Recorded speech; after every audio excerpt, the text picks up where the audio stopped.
Welcome to Acera's pre-retirement seminar. In this seminar, I'm going to tell you all the things that you might want to know I'm going to tell you all the things that you might want to know in the 3 years leading up to retirement. Or could be you have a different situation. Maybe it's the 3 months leading up to retirement or the 3 weeks leading up to retirement. Maybe you're ready to go. So that's whichever situation you're in, that's perfect. You're in the right seminar. And the bottom line here is that you're going to retire sometime soon. And because you're going to retire sometime soon, you probably have some questions. Questions like, what do I need to know? Or what do I need to do, if anything? So I have organized the answers to all your questions in detail into the form of this checklist. This is your pre-retirement checklist that we're going to go through during the presentation. I'm going to help you understand your membership, and we'll talk a little bit about your contributions to the retirement system.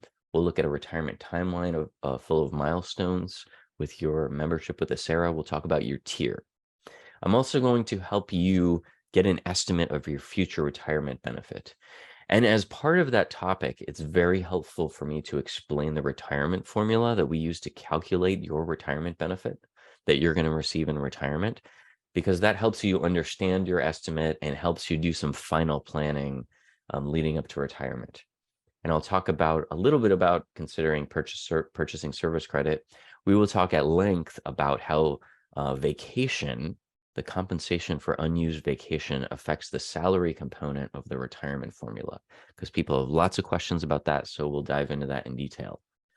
I will show you our benefit estimator tool, which is our precision estimator out on our website that will help you get a precision estimate of your upcoming retirement benefit that you're going to receive when you retire.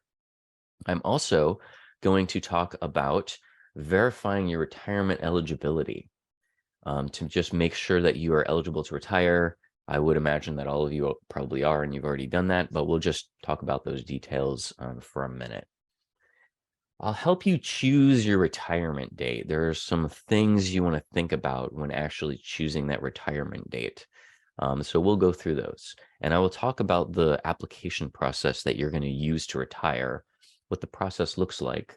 And we'll talk about the 5 different retirement allowance options that you're going to choose from during that process where you're applying to retire. Additionally, we'll talk about other benefits that you probably will have access to, including medical, dental, and vision benefits. I'll talk very briefly about a few different life events, and then we'll talk about signing up for Acera News very briefly. Okay, let's jump right in since we have lots to cover. We'll first talk about understanding your Acera membership. So this is just some retirement basics. You may already know some of this. If you do, this is just kind of a little bit of a refresher, or maybe you've never heard any of this before. So who is Acera? Well, Acera, one way to think about Acera is this acronym, the Alameda County Employees Retirement Association. That's what it stands for. But it's greater than that. It's made up of a lot of people, okay? We at Acera, there's about 90 of us that work here. Our entire job, our entire mission is to provide retirement, disability, and death benefits to all of our members. That's all of you. You're members of Acera, so you're also part of Acera. And you're a member of Acera because of the position that you work in and who you work for. You work currently, or at some point in the past, you worked full-time in a retirement eligible position for one of the 6 employers that participates in Acera. These are the 6 government agencies in Alameda County that use Acera to provide retirement benefits to their employees. We have Alameda County, Alameda Health System, the Superior Court of California, First 5, the Housing Authority, and Livermore Area Recreation and Parks District. If you work for one of these employers and at some point you worked full-time, or you currently work full-time in that retirement eligible position, you automatically became an Acera member. And as an Acera member, you began earning credit toward retirement so that at some point in the future, you can collect on the retirement that you've earned. So to take this concept further of your Acera membership, how else does Acera work? What are the other details? Well, as a member of Acera and as an active employee of one of those 6 employers, with every paycheck that you receive, you are paying into Acera's fund. This is known as your employee contributions. If you look at your pay stub, you will see a line in the before tax deductions column that says retirement or something like that. That is money coming out of each and every paycheck and going into Acera's fund. So you're deferring some of your wages actually on a pre-tax basis because it lowers your tax liability. You're deferring some of your wages for later. You're putting those into Acera's fund as your employee contribution. And also, one of the benefits that your employer provides is they pay into the fund for you in the form of an employer contribution. Now, we don't want that money just to sit around and collect dust. So we invest it all over the world and we end up earning a lot of interest on our investments. And these 3 sources of income combined, the employee contributions, the employer contributions, and the investment earnings are what give us this large pot of money we call Acera's fund. Okay, so what do we do with Acera's fund? Well, you are earning credit while you work toward retirement, and you're earning credit in 3 different categories, which I will talk about in just 1 minute. Okay, so while you work, you're earning credit toward retirement. Then, at some point in the future, and since this is a pre-retirement webinar, probably at some point in the near future for you, you are going to retire, which means you stop working and earning credit toward retirement, and you retire and you start collecting the retirement that you've been earning your entire career. This retirement is going to come in the form of a monthly payment known as a retirement allowance, or maybe there's a lot of different synonyms for this: a retirement allowance, pension benefit, retirement pension. So those are all synonyms for the same concept, which is a monthly payment that you will receive on the last business day of the month for the rest of your life. You cannot outlive your retirement. It happens all the way until you die. So it's actually a very powerful benefit because it's a secure retirement that going into retirement, you can expect you can get a very precision estimate of what to expect that helps you plan for retirement. And then in retirement, you can expect to collect that guaranteed monthly retirement allowance on the last business day of every month for the rest of your life. So it's a very powerful benefit. Okay, let me show you some pension milestones. And this will help you, give you some context for some of the details of your upcoming retirement and the benefit that you've earned. As we dig into the details, it will give you some context. So these are some milestones that you will see in your membership with Acera. We have, first off, your date of hire. This is your first day of work in your full-time retirement eligible position. So maybe you got hired right into that position. Well, that would be your first day that they told you to show up to work. Or maybe you started out in some other capacity for your employer, working part-time or working as a temp. This would be the date of hire would then be the first day of that full-time retirement eligible position once you were hired into that. Okay, so for the vast majority of people, 2 weeks goes by. And the first day of your second pay period, that is your date of entry into Acera.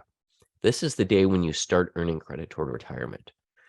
Now, for 2 of our employers, I believe it's Livermore Area Recreation and Parks District and the Housing Authority, the date of hire is actually your first day of membership into Acera. So these 2 dates are the same date, your date of hire and your date of entry. For everyone else, there's a 2-week lag.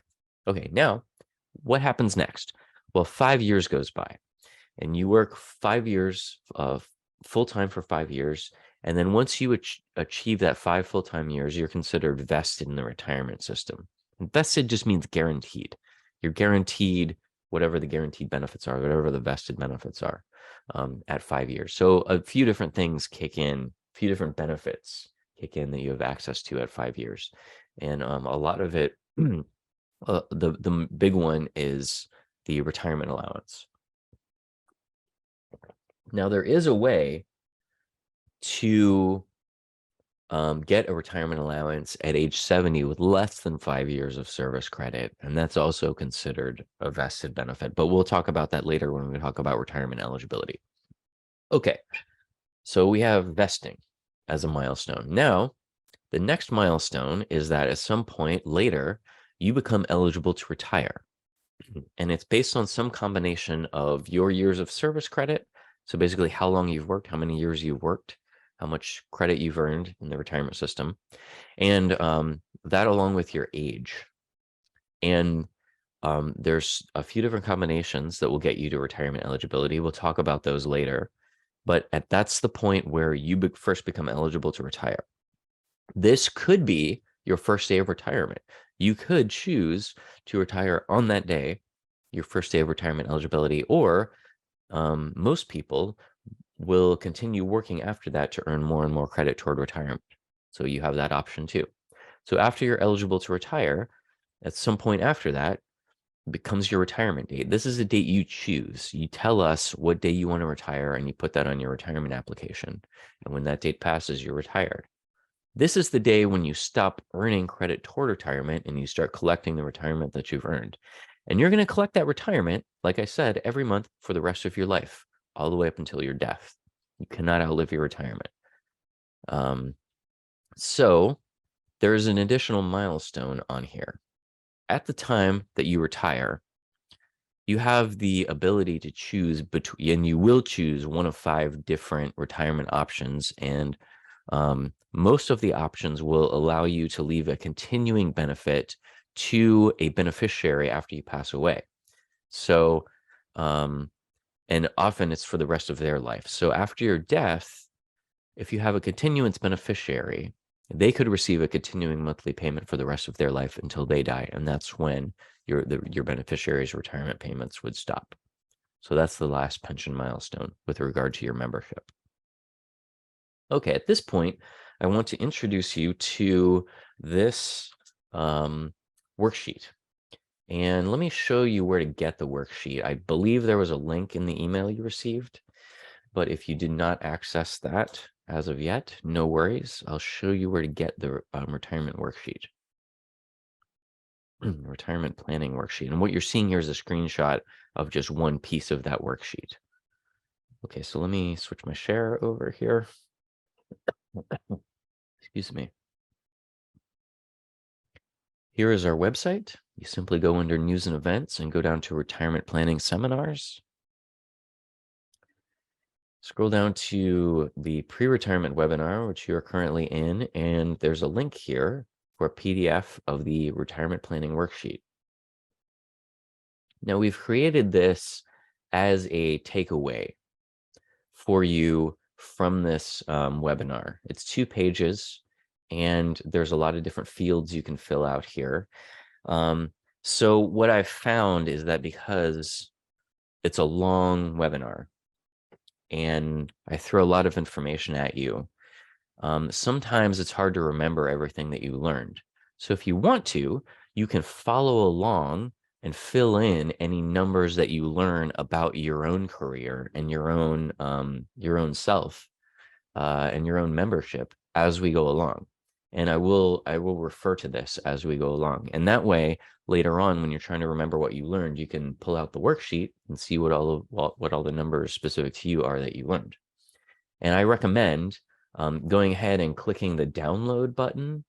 And that way, if you want to fill this out, because these are all fillable fields, if you want to fill this out on your computer, you can do that, and then you can actually save it to your drive and it'll save all the changes.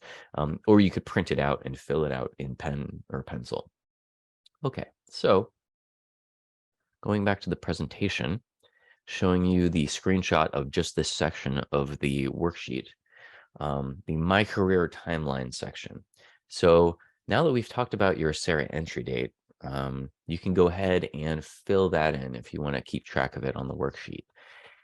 And I wrote approximate dates here because for a lot of these, it's not that necessary to get it exactly right. I mean, we're keeping track of it over at ACERA, and your entry date was a long time ago, so you may not remember exactly what it is. So if you happen to know you started work like in a particular month, like it was November of 2003 or something, you can put that in here. You can get close.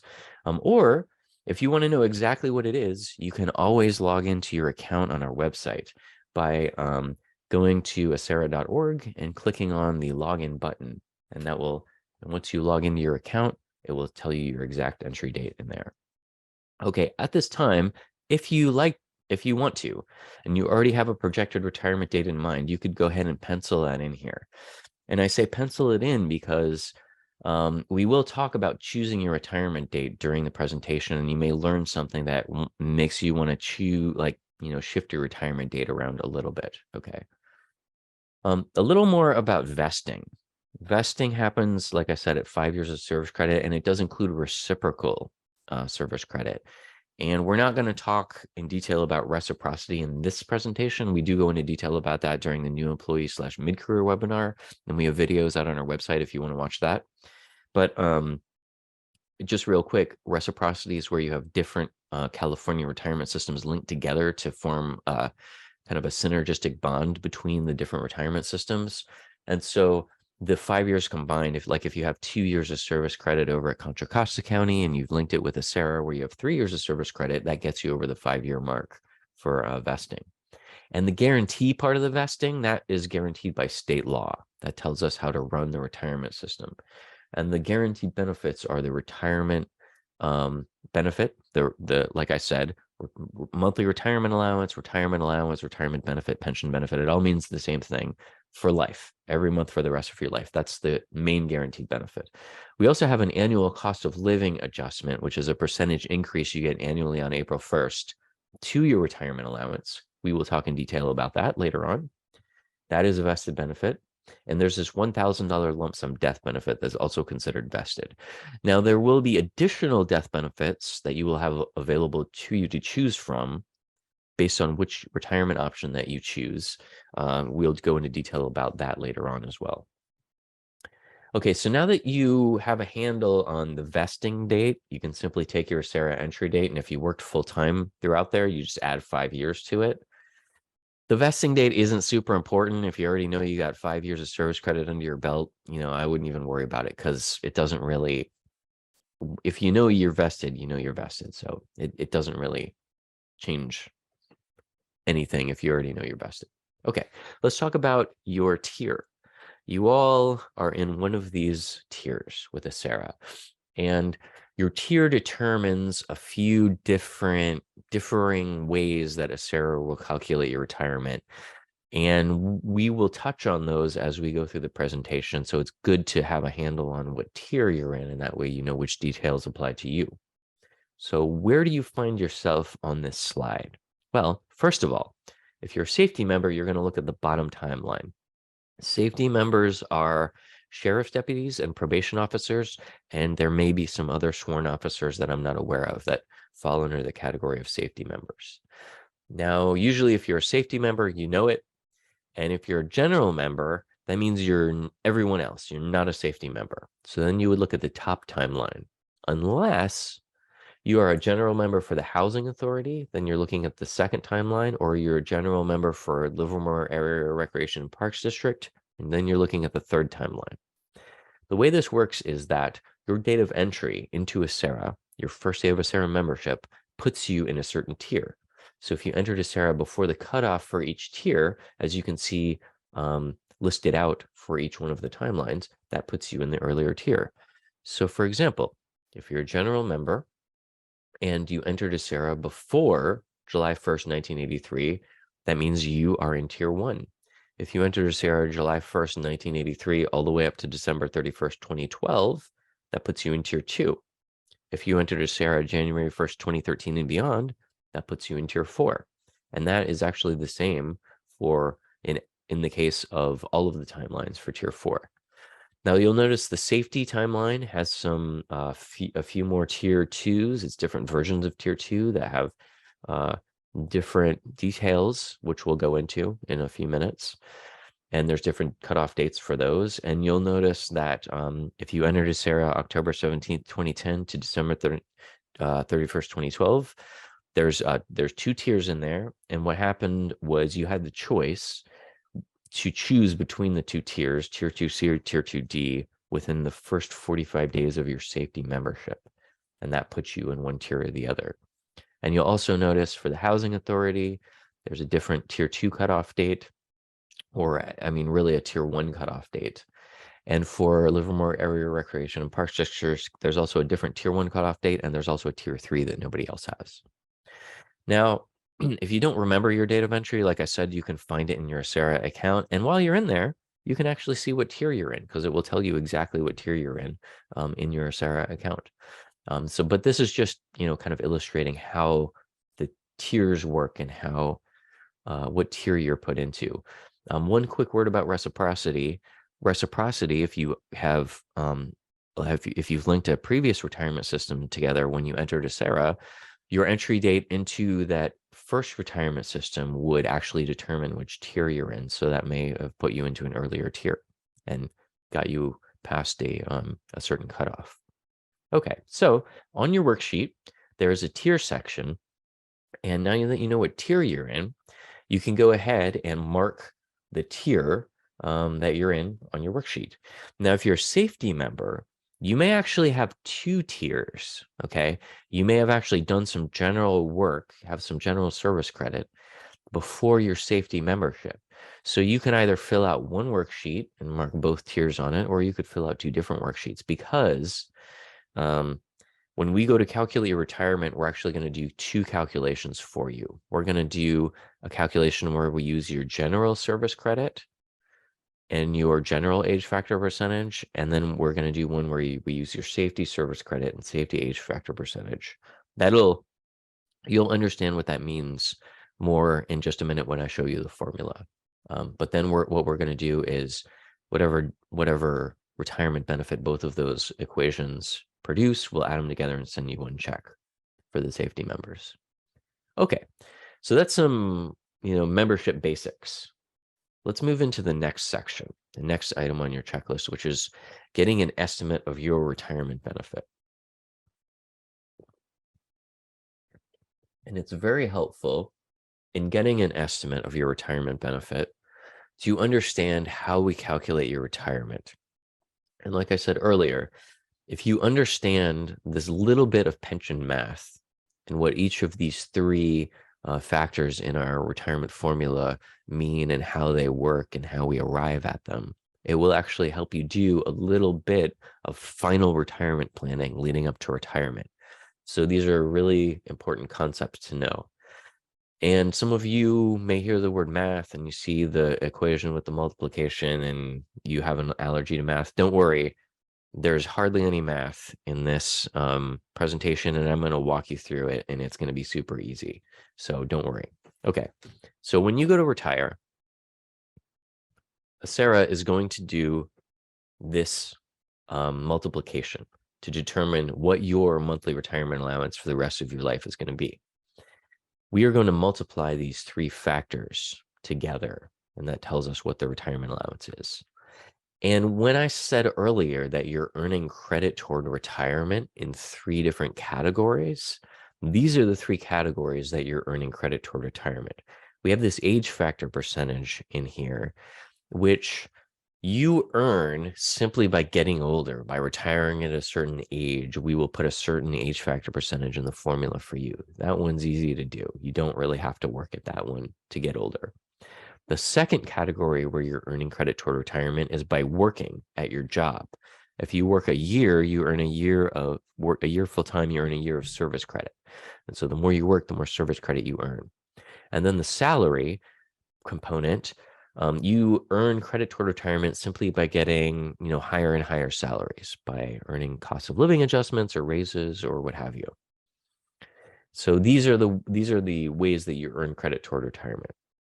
Okay, now, when you go to retire, and we do this calculation for you, okay?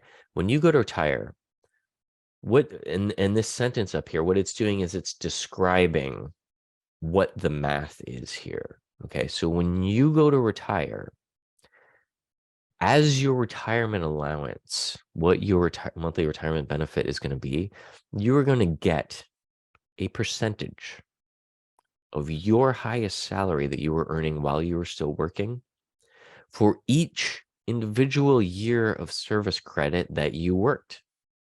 Okay. And that becomes your retirement allowance. So let me give you an example and it will help illustrate this statement a little bit better. Let's say, for the purposes of this example, that the percentage of your highest salary that you're going to get for each year of service is 2%. Okay. And let's also say that you worked for 20 years full-time or the equivalent of 20 years full-time. Maybe you worked 19 years full-time and then 2 years half-time. Well, that would add up to 20 years of the equivalent of 20 years full-time. Okay. So let's say that the percentage of your highest salary that you're going to get for each year of service is 2%, and you're going to get that 2% of your salary, of your highest salary, for each individual one of those 20 years that you worked. That means that you are going to get 40% of your highest salary as your retirement allowance, because when we multiply the 2% times the 20 years, we give you 2% for each one of the 20 years. That's 40% of your salary. Okay, let me throw another number in here. Let's just imagine that your highest working salary on average per month while you're still working is $5,000. So then that means that your working salary was $5,000. You're going to get 40% of that working salary as your retirement allowance. So we multiply those together and your retirement allowance is $2,000 because 40% of $5,000 is $2,000. Nice and easy, right? Okay. So the bottom line here that I would like to point out is that the higher any of these three numbers are in the formula, the higher your age, the higher your service credit, the higher your salary. Since it's a multiplication, that means that your retirement allowance is going to be higher. So that also means that if you think about it, and if you understand how each one of these things work, there are some things that you can do to maximize the numbers in the formula for you. Let's start off with the age factor percentage, and then we'll talk about the service credit and the highest average monthly salary. Okay. So what percentage of your highest salary will you get for each year of your service that you've worked? It's a question that I'm posing to you. And the answer you can find in this chart. This chart is an example of an age factor percentage chart that we're going to use to find out what percentage of your highest average monthly salary you're going to get for each year of service. The way the chart works is you have to find your tier first. So if you're a safety member, you're going to find your tier over on this half of the chart. If you're a general member, you're going to find your tier over on the left half of the chart. And you look at your tier, the column for your tier, and you forget about all the other columns because they mean nothing to you. You're just looking at your set of numbers. So the way this works is that, let's say you're a general tier 2 member and you're going to retire at age 62. So because that's happening, and because Sarah needs to populate this one factor in the formula, we're going to come to the chart and we're going to go down to age 62. We're going to go over to tier 2, and we're going to see that the intersection of those gives us 2.09%. This is the number that we put in the formula for you. You will get 2.09% of your highest salary for each year of service that you work. Okay, that becomes your age factor percentage in the formula. Now, you'll notice a few things about the chart. One is that the numbers get larger the older you are when you retire. So the older you are when you retire, the higher the age factor percentage you will get, up to a maximum. So you will also notice that there are some blue boxes in here. Those are the maximums for each tier. So for example, general tier 2 members could get a maximum of 2.43% of their highest salary for each year of service. And they do that at age 65. Now, if you retire at age 65 or older, you still get the maximum. So if you retire 65, 66, 67, 77, it's still going to be the 2.43%. So the percentages stop increasing when you get older once you've already reached the maximum. You may also notice that I skipped a bunch of the ages. And the reason I did that is because there are way too many incremental increases in the age factor percentages, because they actually increase with every quarter year that you get older. And it's based on your birthday. And that's what this bullet point up here is talking about. Okay. If your birthday, to give you an example, is January 15th, you fast forward 3 months, April 15th is the next quarter day cutoff for you moving up one notch in this chart. July 15th would be the next date where you get 3 months older. October 15th would be the next date where you are 3 months older. And then back to your birthday, January 15th. In this example. So if this were the full chart, it would say 52, 52 and a quarter, 52 and a half, 52 and 3/4, 53, and so on and so forth. And there would be a slight incremental increase for every one of those quarter year increases in your age. If you want to see the full chart, go out to acera.org/age, or just search for age at acera.org in the search field, and it will show you the full chart with all of the percentage increases.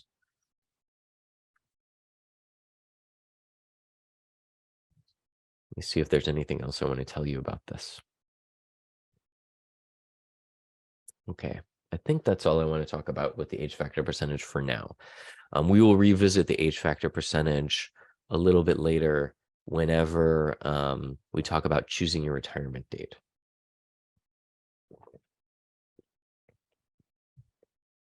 Let's talk about this service credit part of the formula. And I'll give you a few more details about how we determine what that number is going to be.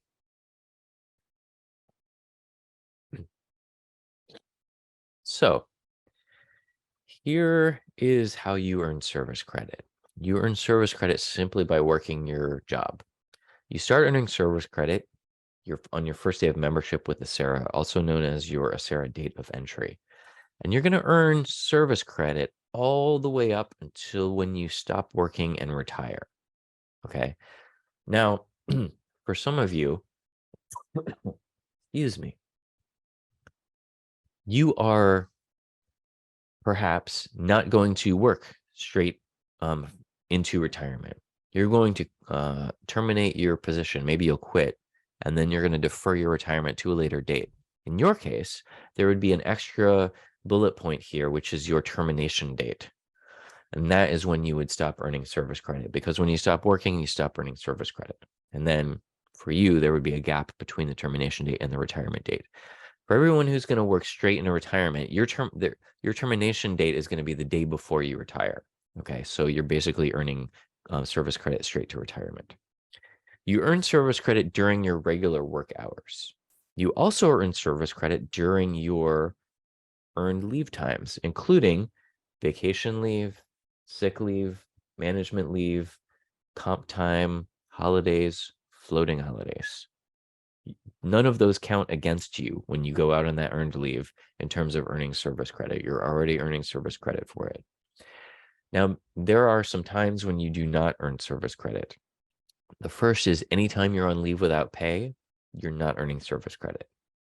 Also, if you purchase additional vacation, and that is where some of our employers will allow you to purchase extra vacation on top of your earned vacation, while you're out on your purchased vacation, so the part of your timesheet where you're marking purchased vacation on your timesheet, you're not earning service credit during that time. But I would not stress out about that, because if you've purchased a week of vacation here or there and gone out on that vacation, a week here or there is not going to lower your retirement allowance by that much. It might be a few pennies or 50 cents or something. So I would not stress out about that. Okay, so the next category where you do not earn service credit is if you sell vacation. So this is not purchased vacation. This is your earned vacation where you're selling it back to your employer. Some of our employers will let you do that, our 6 participating employers. And if you sell vacation back to your employer, you get cash, but you do not get service credit for it. Okay. Now, because you get cash for it, that actually may affect the salary component of the formula, the third factor in the formula. And I will go into detail about that in just a few minutes. But hold on to your questions about that for now. Okay. But you do not get service credit for it. You also don't get service credit for overtime, on-call time, or standby time. Okay, now I'm going to talk about service credit purchases very briefly.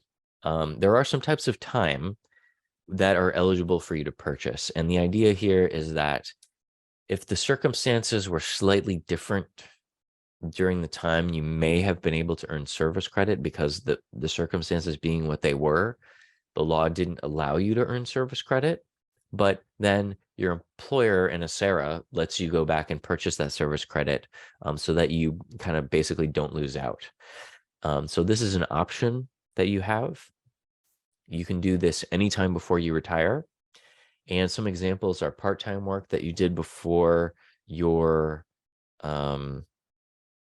you got your full-time retirement eligible position. And I'm not talking about working for a temp agency or working under contract. This is just plain old part-time. That's purchasable. The county's temporary assignment pool time is what TAP stands for. That's purchasable. Or any project work you did before. There's also like seasonal, intermittent work, per diem work. There's some different categories. Before you got your full-time retirement eligible position, that's purchasable. The 2 weeks between your date of hire and your date of entry into Acera is purchasable. Doesn't, in most cases, make a huge impact, but you know, if you have a bunch of different types of time, it all adds up. So it's good if you want to see, you know, what it's going to cost and what the effect will be on your retirement allowance. So there's some types of unpaid leave that are purchasable, including medical leave for your own medical condition, state disability insurance leave, and this includes workers' comp, and active military leave, where you go out on military leave during your membership and return from that leave. When you return from all of these types of leave, they become purchasable. And the medical leave is up to 1 year per instance of unpaid medical leave. There's also redeposits of prior memberships, where you used to be an Acera member in the past. When you left your job, you took a refund of your contribution account, your employee contributions, and then you come back and work here again, and you want to get your service credit back from that original time that you were working, you could put that money back that you took a refund of, and that's called a redeposit of a prior membership. Additionally, there's another, and I should put it and add a bullet point here, there's a redeposit of community property where you get divorced or you dissolve a state registered domestic partnership, and when that happened, part of your Acera, because it's community property, your retirement that you've earned while you're married is considered community property in California. Part of your retirement account got divided off for your ex-spouse. So they took a portion of your service credit and your employee contributions. Now, if they in the future take a refund of their account, we will notify you by sending you a letter in the mail telling you they did that, and you have the opportunity to basically buy that equivalent amount back to get your service credit back that they took with them. And that's called a redeposit of community property. There's also other California public agency work. So if you worked for another public agency in California and you're not eligible for their pension because you took a refund of your contributions to that pension, you can buy that time as a Acera service credit.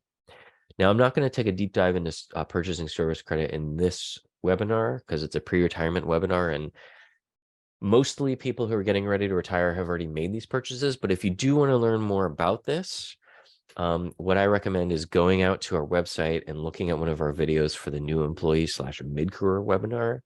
And we'll talk more in detail about each one of these types of time. We'll tell you how much it will cost, how to do the purchase, how to decide whether the purchase is worth it. And what you can do is you can fast forward through the video until you see this slide, because it will look the same. And then this will be an expanded slide, and that's where it'll start from. And so you can get a greater explanation of purchasing service credit, or you could go out to our website. We have a full page on purchasing service credit at acera.org/purchase. And there is one question up on the board. Let me answer this one question. The question is, I was on unpaid disability leave and was told that I cannot purchase any service credit. How can I purchase it? So if you submitted a service purchase request to Acera and Acera sent you a letter telling you that whatever you were requesting to purchase was unpurchasable, then there's probably no way that you can purchase it. And I'm not sure what the details would be about why that's unpurchasable. But if Acera is telling you that it's not purchasable, then you probably can't purchase it. Now, if you wanted to revisit that, if you wanted to double check with our staff again, just to make sure, you can always feel free to contact us, and you can do that through our contact page. Okay, if the county told you, if your employer told you it was not purchasable, sometimes people over at the county are very well-meaning and they try to tell you what the rules around Acera are, but sometimes, it's a game of telephone and they get the rules slightly wrong. So it's always good to check directly with Acera to see what the actual ruling on that would be. And the way to do that, if you go to acera.org/purchase, there will be a link to our purchase request form in there. And you just simply fill it out and submit it to us. You tell us when the unpaid disability leave was. You submit that to us, and we will make the determination whether it's purchasable or not. We'll send you a letter in the mail telling you whether it's purchasable and how much it's going to cost. And it does take some time for us to process that, because we get a lot of those requests. So if you're going to retire very soon, go ahead and put that request in today, and so we can get that going. If your retirement is a month out, we often cannot get the whole thing done in a month.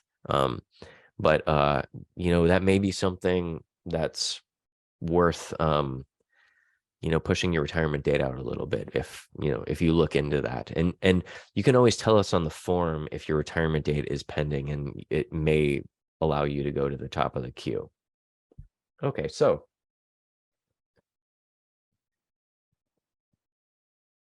the last thing I want to talk about regarding service credit is what happens to your unused sick leave at retirement. So if you go straight from active employment into retirement, we're going to convert your unused sick leave into service credit. And I'll show you on the next slide how we do that. But let me just show you what that means to go straight from active work into retirement. You going from active work into retirement means you're still working your job, you're still on payroll, and your last day on payroll is the day before your first day of retirement. Okay, so your last day on payroll is the day that is on your letter of resignation that you provide to your employer. Your first day of retirement is the day on your retirement application. We'll talk, I will revisit that concept later on when we talk about choosing your retirement date. But that means that you're going straight from active work into retirement. And it's okay if you're on leave on the last day on payroll, you're on vacation leave or sick leave, you're still on payroll. You're still getting paid for that day. Okay, if you go straight from active work into retirement, we will convert your unused sick leave that you still have on the books into additional service credit. And we do it on a 2-to-1 basis. So you'll get a day of service credit for every 2 days of sick leave. We basically take your sick leave up to a cap. So there's a cap on how much is convertible. I'm sorry, excuse me. And the cap is in your memorandum of understanding, which is also known as your MOU. We'll say what the cap is. We take the sick leave that you have left on the books up to the cap, and we divide it by 2, and that tells us how much additional service credit we will put in the formula for you when we calculate your retirement. Now, to give you an example, a lot of the MOUs, the cap is 125 days of sick leave that's still on the books that's convertible. So if you were in that situation, maybe your MOU has a cap of 125 days, let's say you had 130 days on the books. Well, we have to cap it at 125 days. So you lose the 5 days. And then we take the remainder, the 125 days that we can convert, we divide it by 2. That gives us 62.5 days of service credit. And we will add that to your amount of service credit. Now, this is 62.5 work days, not calendar days. So if you spread that out over work weeks, it's actually about 12 plus work weeks, which is about a quarter year's worth of additional service credit that you would get. And I get the question, does this change my retirement date? No, it does not. Your retirement date is your retirement date. The only thing that this would change is the amount of service credit that you will see in the formula when we go to calculate your retirement. It will increase that number. Oh, and one thing I wanted to mention about service credit, I forgot to mention, is your service credit is calculated down to the fraction of a year. I mean, it's really the fraction of a day. If you work for 15 minutes, you earn 15 minutes of service credit. So if you look at your service credit number, it will say, you know, like if you work for 15 plus years, it'll say like 15.785246. And all those decimal places are calculating it down to the fraction of a day. And the service credit is measured in years. Okay. So you will get that additional service credit for the unused sick leave.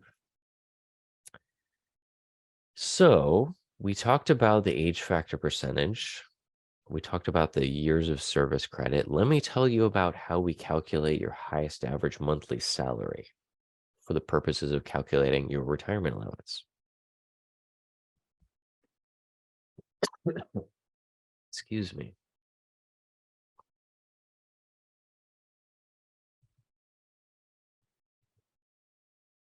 When you go to retire, in order to find this number, your highest average monthly salary, what we need to do is use our pension software to find your period of highest pay during your entire career, your consecutive highest pay. This is known in our pension lingo as your final compensation period. It's your period of highest consecutive pay throughout your career. For tiers 1 and 3, it is your highest consecutive 26 biweekly or 12 monthly pay periods, depending on whether you're paid biweekly or monthly. For tiers 2 and 4, it's your highest consecutive 78 biweekly or 36 monthly pay periods. So essentially, this represents for tiers 1 and 3 your highest year of pay, and for tiers 2 and 4 your highest 3 years of pay, approximately. And again, it's consecutive pay periods. So since our goal is to find your highest average monthly salary, what we need to do is take the total amount of dollars you earned during the entire final compensation period during the highest year or the highest 3 years. And our software will simply divide that total dollar amount by the number of months in your final compensation period, either by 12 or by 36 to get your highest average monthly salary. You know, it's a very, very simple division to get the average. And that becomes the dollar number, your highest average monthly salary that we use in the formula for you. Now, what types of pay are included in the highest average monthly salary? Well, first off, again, we're only looking at pay made during that period of your final compensation period, your consecutive period of highest pay during your career. And the types of pay that will go in will, of course, include your base pay. And for all of these categories, we're looking at gross pay before any deductions are taken out. Okay, so your base pay. And then for some of you, you have other pay codes, other types of pay that you get paid. These are sometimes called footnotes, and they're usually based on additional skills that you have or additional educational levels that you have, maybe a few other things that they're based on. I can't tell you off the top of my head whether your pay code will be included in the highest average monthly salary calculation or not, because there's like 1,000 different pay codes. But what you can do is you can go out to acera.org/paycodes, or I'll show you how to navigate there from our website. Okay, so here's our homepage again at acera.org. And you simply go under employers, go down to pay codes. Here are the pay codes. And you just click on the PDF for your employer. And it will show you this list of all the pay codes. And you can see how many there are, why I don't have them memorized.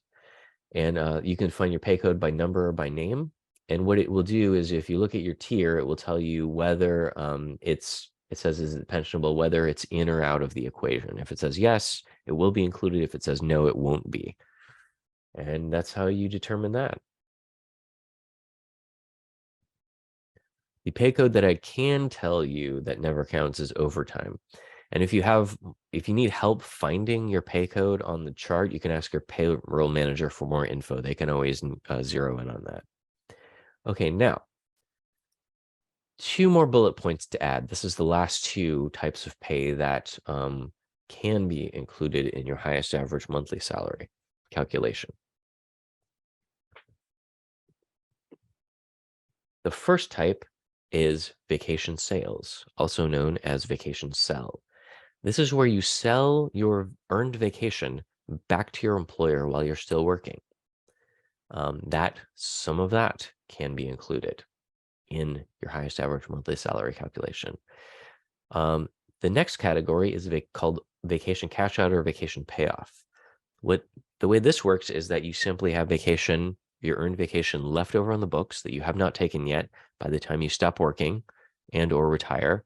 And at that point, your employer will cash you out. Basically, they'll compensate you for that vacation that you didn't take by putting more money in your last check. I think that's the way it works. And that's another way that you're compensated for your unused vacation. Now, let me go into some details about the rules, the limitations on this. And when I'm doing this, I'm actually going to only address the Tier 1 and Tier 2 members because the Pension Reform Act, the state passed in 2012 that created Tier 4, disallowed Tier 4 members from including any of this money in the highest average salary. So Tier 4 members can take a snooze, and actually Tier 3 members can also take a snooze. We're going to go into this for about 10, 15 minutes. Or you can hang out if you just, curious about how this works for the Tier 1 and Tier 2 members. For the reason Tier 3 is not included in here is for Livermore Area Recreation and Parks District, you all are not allowed to sell vacation. You're not allowed to sell your earned vacation. And that makes it so that you are not also included in this, because you have to have the ability to sell vacation to be included. Okay, so again, we are talking about the period of time known as your final compensation period. So this is your highest consecutive pay periods during your career. The highest year for tiers 1 and 3. I'm sorry, the highest year for Tier 1 and the highest 3 years for Tier 2. Okay. And it also could include the equivalent of the highest year or highest 3 years if you're working less than full time during your period of highest pay in your career. So for example, in Tier 2, let's say that you're making the highest rate of pay, like the highest hourly pay at the end of your career. In your last 6 years of work, you work half time. Well, for the purposes of calculating your highest average monthly salary, we're looking for the equivalent of 3 full-time years of pay. So we'll take those last 6 years of half-time pay and we'll smash all those pay periods together to get you to the equivalent of 3 full-time years of pay. So working less than full-time, the bottom line here is working less than full-time at the end of your career during this final compensation period, if it does come at the end of your career, does not count against you for the purposes of calculating your salary, for the purposes of calculating your retirement allowance. So that's just a little aside. Okay, so we're talking about your period of highest pay during your career, your final compensation period. Now, vacation sale, like I said, is where you sell vacation back to your employer while you're still employed. And vacation cash out is where you have vacation left over in the books and they will pay you for it at the time that you terminate your employment and or retire. And what we're looking at, what I'm illustrating with this slide, is we're looking at a combination of the total of how much vacation you sold while you're still employed and how much vacation you got cashed out for at the time that you stopped working. This is your total cash vacation compensation during the final compensation period. Now, I will say that I'll give you another kind of aside here, a little caveat. If your period of highest pay does not come at the end of your career, then we're not going to be looking at vacation cash out. We're only going to be looking at any vacation sale that was made during that earlier period in your employment where you made more money. Okay, because our software finds your period of pay periods where you absolutely made the highest amount in your entire career. Now, for the vast majority of people, you're making your highest rate of pay at the end of your career, so your final compensation is going to come last, but it's not that way in all cases. For a lot of the examples that I'm going to give, we're going to assume that your final compensation period is the end of your career, just because it makes it easier to explain. And then in which case the cash out would be included. But if your final compensation period is earlier than the end of your career, then the cash out would not be included. Just any vacation sales made during the final compensation period. Okay, here's the overarching theme of this discussion. If you get compensated for your earned vacation during that final compensation period, that means you made more money during that time. That means your total salary during that final compensation period was a little bit larger, okay? Because your total salary during the final compensation period is a little bit larger, that means your average salary, when we calculate the average, was a little bit larger. Because your average salary, also known as your highest average monthly salary, or another synonym is your final average salary, that is one of the 3 multipliers in the retirement formula that determines your retirement allowance. If your average salary is larger, that makes your retirement allowance larger. So the bottom line here is that selling vacation and cashing out vacation, your earned vacation, and getting compensated for it increases your retirement allowance. How much will it increase your retirement allowance? It's based on a factor of how many weeks of vacation compensation that ACERA includes in the highest average salary calculation. So, for example, if you have 4 weeks of vacation left over in the books when you retire and you get cashed out for that, and you're in tier 2, that will increase your retirement allowance by 2.6% immediately upon retirement and for the rest of your life, for all the rest of your retirement allowance payments, because this is something that we calculate at the time of retirement. For tier 1, the increase is accelerated because of the shortened year-long final compensation period. It would actually give you a 7.7% boost. So you can see why this is a powerful thing. This is a powerful calculation. This is a powerful increase, and why you might be interested in this topic, and why a lot of people have a lot of questions about this topic, because simply by having the vacation left over on the books or selling it, and I'll talk about, one versus the other, or using them in combination, this can, increase your retirement allowance pretty substantially right at the beginning of your retirement. Okay. These are all approximate percentages. If it's not exactly this, you can't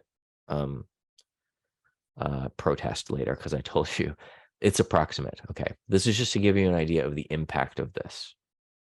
Now, there's a limit to how much ACERA, how much vacation compensation ACERA can include as salary for the purposes of calculating your salary. And you'll notice on the slide that I'm saying must include, because this is all governed by state law. Okay, so we must do this.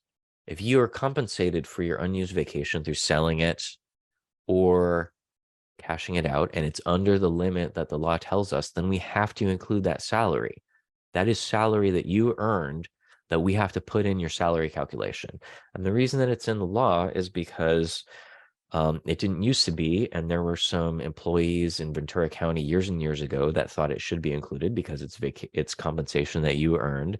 They sued the county, and through many, many years of legal back and forth, in their county, across all the county pension systems with the state, it has resulted in this, these laws that tell us that we have to include this. So because we must include this, why I like to tell you exactly how it works, exactly how the math works.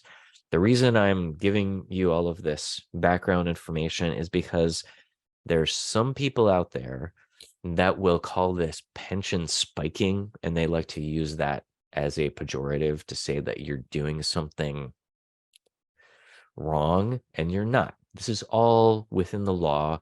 This has all been litigated, And this, we have to do this because it's your compensation. We have to include it. Okay. But there is a cap.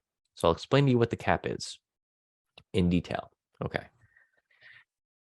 I'm going to talk to the Alameda Health System employees first. And what you're seeing in front of you is a portion. It's just one little section on that retirement planning worksheet that I showed you. And I see a few more people have joined since we started.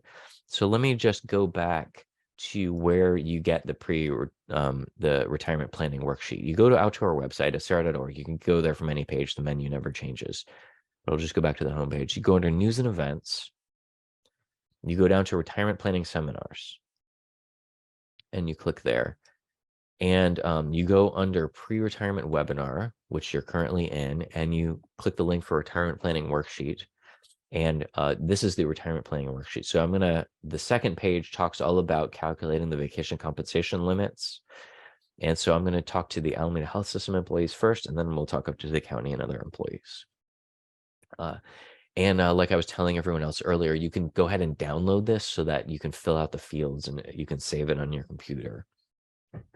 And it will save your changes, or you can print it out and do it in pencil or pen. Okay, so for the Alameda Health System employees, let me help you figure out what the cap on vacation compensation is for us, including the vacation compensation as salary for the purposes of calculating your retirement. What you do is you need to know one number. You need to know how much PTO you earn per pay period. So you all earn, as you know, PTO is basically kind of a one bucket combination of vacation and sick leave. So you don't earn it separately, you get it all in PTO. So you need to know how much you earn per pay period, and I believe you can find that on your pay stub if you look at that. And it's going to be measured in hours of PTO you earn per pay period. In the example I'm giving you, this person earned 6.7692 hours of PTO per pay period. Now you just need to do a simple multiplication. If you're in tier 1, you multiply that number by 13, and that gives you your limit in hours. If you're in tier 2, you multiply that number by 39, and that gives you your limit in hours. Okay. So that means that for you, if you're in tier 1, we could include, in this example, 88 hours worth of vacation compensation as salary for calculating your retirement, or for tier 2, 264 hours would be the limit. Now, there's one exception. If you're an Alameda Health System employee and you're in the UAPD union, there's a flat limit for you. If you're in tier 1, the limit is 120 hours, and for tier 2, the limit is 360 hours. Okay, that's your limit in hours. So go ahead and mark that in on your worksheet, or write it down on a piece of paper. Okay, so for Alameda County employees and everyone else who is included here, you're going to look at this section on the worksheet, and you're going to need to know two numbers. You're going to need to know how much vacation you earn per year. You're also going to need to know how much vacation you are allowed to sell per year. Now, the vacation you earn per year is based on your seniority. I think you start out with earning 2. Once you pass 5 years, you earn 3. I think 15 years gets you 4, and maybe 21 years gets you 5. I may have that wrong, but whatever it is for you, you need to put that into this field. And then the payable, this is your employer's rule for how much vacation you're allowed to sell. So somewhere in their policies, or somewhere, they say, if you want to, you can sell 1 week of your earned vacation per year, or 2 weeks per fiscal year, or 3 weeks per fiscal year, whatever it is. If you don't know what it is, you can usually ask your payroll clerk, and they would know exactly what it is. And you put that in here. Now, for the tier 1 members, you're only going to fill out the first column. Okay. So in this example, this person earns 5 weeks of vacation per year, and they're allowed to sell 2. For the tier 2 employees, you're also going to need to fill out the next 2 columns, because for the purposes of calculating this, we need to divide it up into 3 distinct 1-year periods within your 3-year final compensation period. So for the first year, second year, and third year of your final compensation period, however much you're earning at the end of the final compensation period, you put that in here. And it could change over that time. So maybe you were earning 4 at the beginning, but then you start earning 5, you just go ahead and put it in whatever it is. And then if your employer changes their rule on how much you're allowed to sell, maybe there's like a bargaining that happened during that time, you could put that in here. Usually it doesn't change. Okay, so in this example, this person is in tier 2 and they have earned 5 weeks of vacation each one of the 3 years of their final compensation period, and they have been allowed to sell 2 weeks if they so choose. Okay, so we just need those numbers. Now, what you got to do is take these numbers and you go out to this calculator out on our website. The way to get to it is to go to you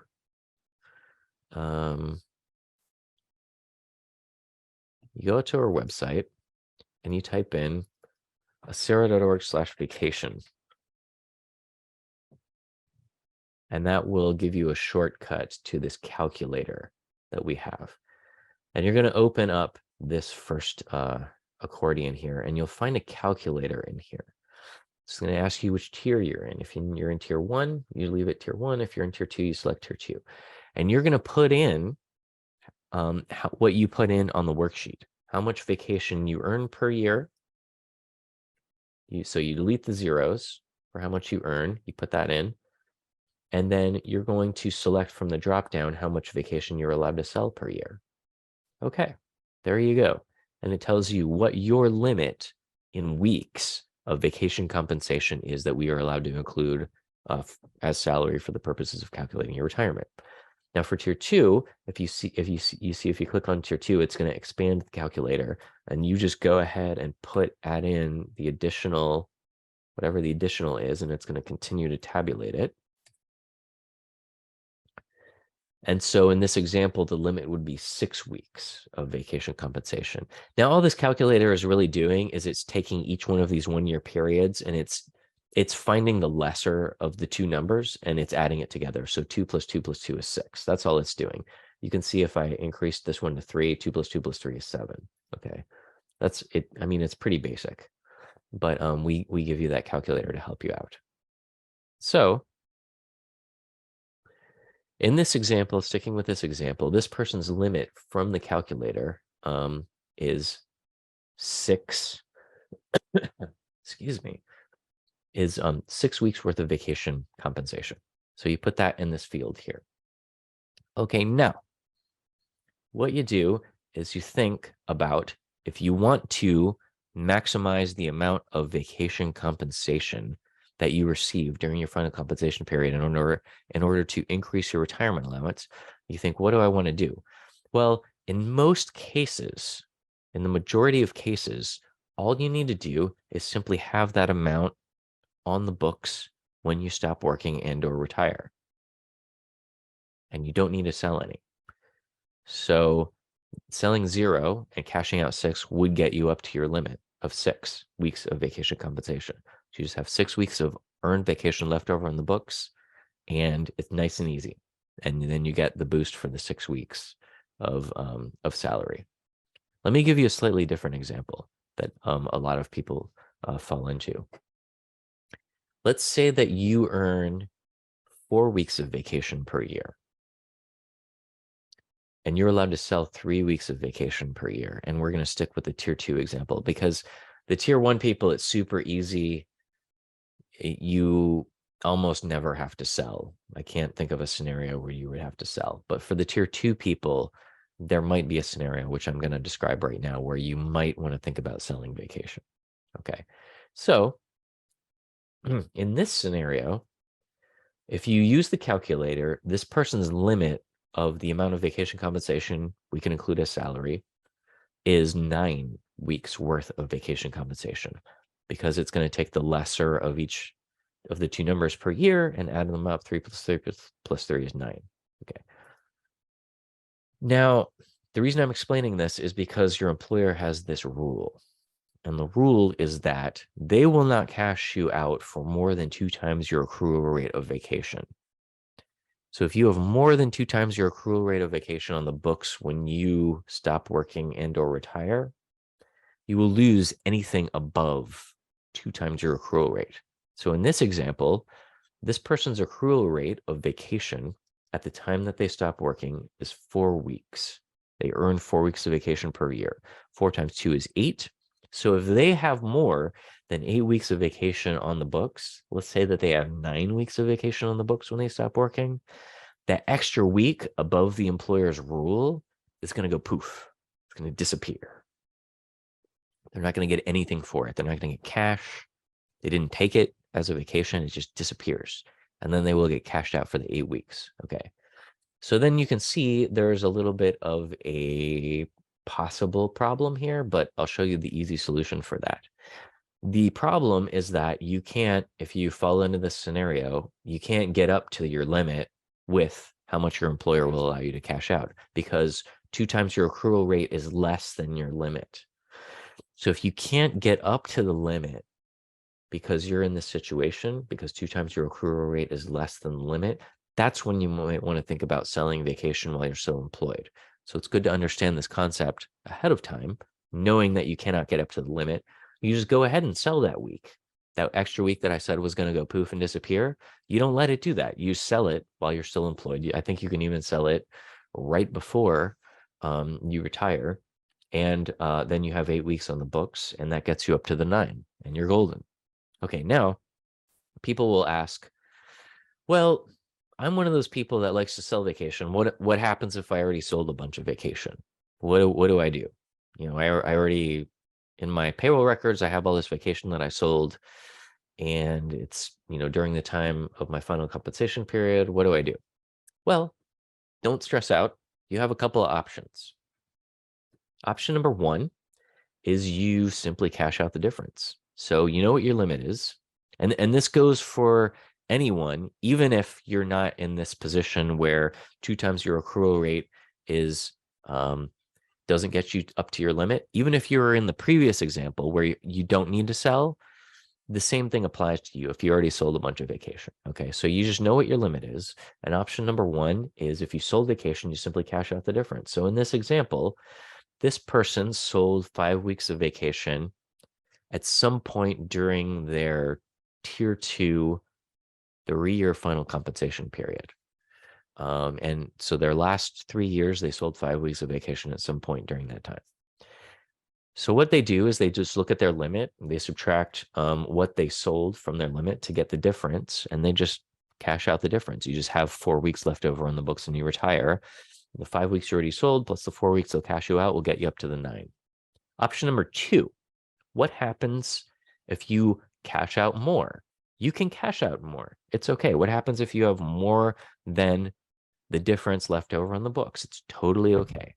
As long as you don't try to cash out more than 2 times your accrual rate, because again, you will lose anything above it. But in this scenario, this person is selling 5 weeks of vacation while they're still employed, and they have lots of vacation left over on the books that they haven't taken yet when they retire. They have 8 weeks. Well, 5 plus 8 is 13, which means they have 4 extra weeks above their limit. Now, this doesn't mean that their limit gets larger. Again, the limit is set by law, and it's going to remain at 9 weeks. But what it does mean is that they are maxing out their limit of 9 weeks. We will include 9 weeks worth of vacation pay as salary for the purposes of calculating their retirement. Plus, they get to keep the 4 extra weeks of pay.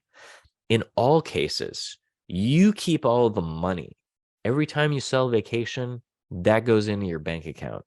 Every time you cash out vacation, or at the one time that you cash out vacation, whenever you stop working, that's all cash that you receive. That also goes into your bank account. Okay. It's you getting paid for it that gives us the numbers. We see it in your payroll records, and that's where we do the calculations with the numbers alone. It's not like we keep the cash. It's not like you're not like buying this extra vacation compensation. You're keeping the cash, and we're just running the numbers. Okay. So in this case, this person keeps all the cash from the 13 weeks. It all goes in the bank account, the 9 weeks plus the 4 weeks, and they got up to their limit, and it's perfectly fine. So you have those 2 options. Now, before we welcome tier 3 and tier 4 members back, are there any additional questions on this concept of vacation compensation being included as salary for the purposes of calculating your retirement.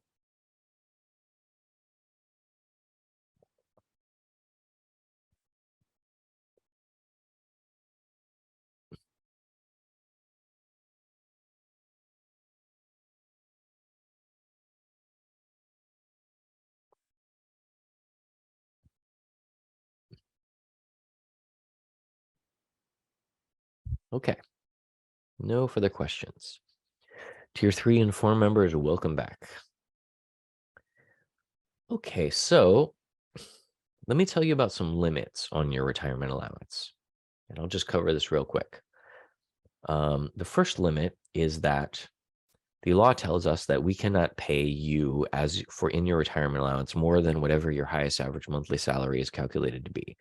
Essentially, what it's trying to do is prevent you from making more in retirement than you were making as a working employee. Now, that's mostly true. That's mostly what it does. But like I was just telling you, if you're in tier 1 and tier 2, your highest average monthly salary actually may be a slight bit higher than what you were receiving while you were working if you add in that vacation compensation. And so we would cap it at that number, whatever we calculate your highest average monthly salary to be. Now, some people might look at this as bad news, like it caps at 100%. It's a good problem to have because it means you've achieved 100% salary replacement from your pension alone. And then you'll get Social Security and maybe you have additional savings. So you're going to be riding high in retirement. Okay. You're basically making in retirement what you were making while you were working. And the question is, if the county forces a hard cap, how does this impact our retirement? Are you talking about this 100% limit? Or are you talking about one of the previous discussion about the cap on vacation compensation?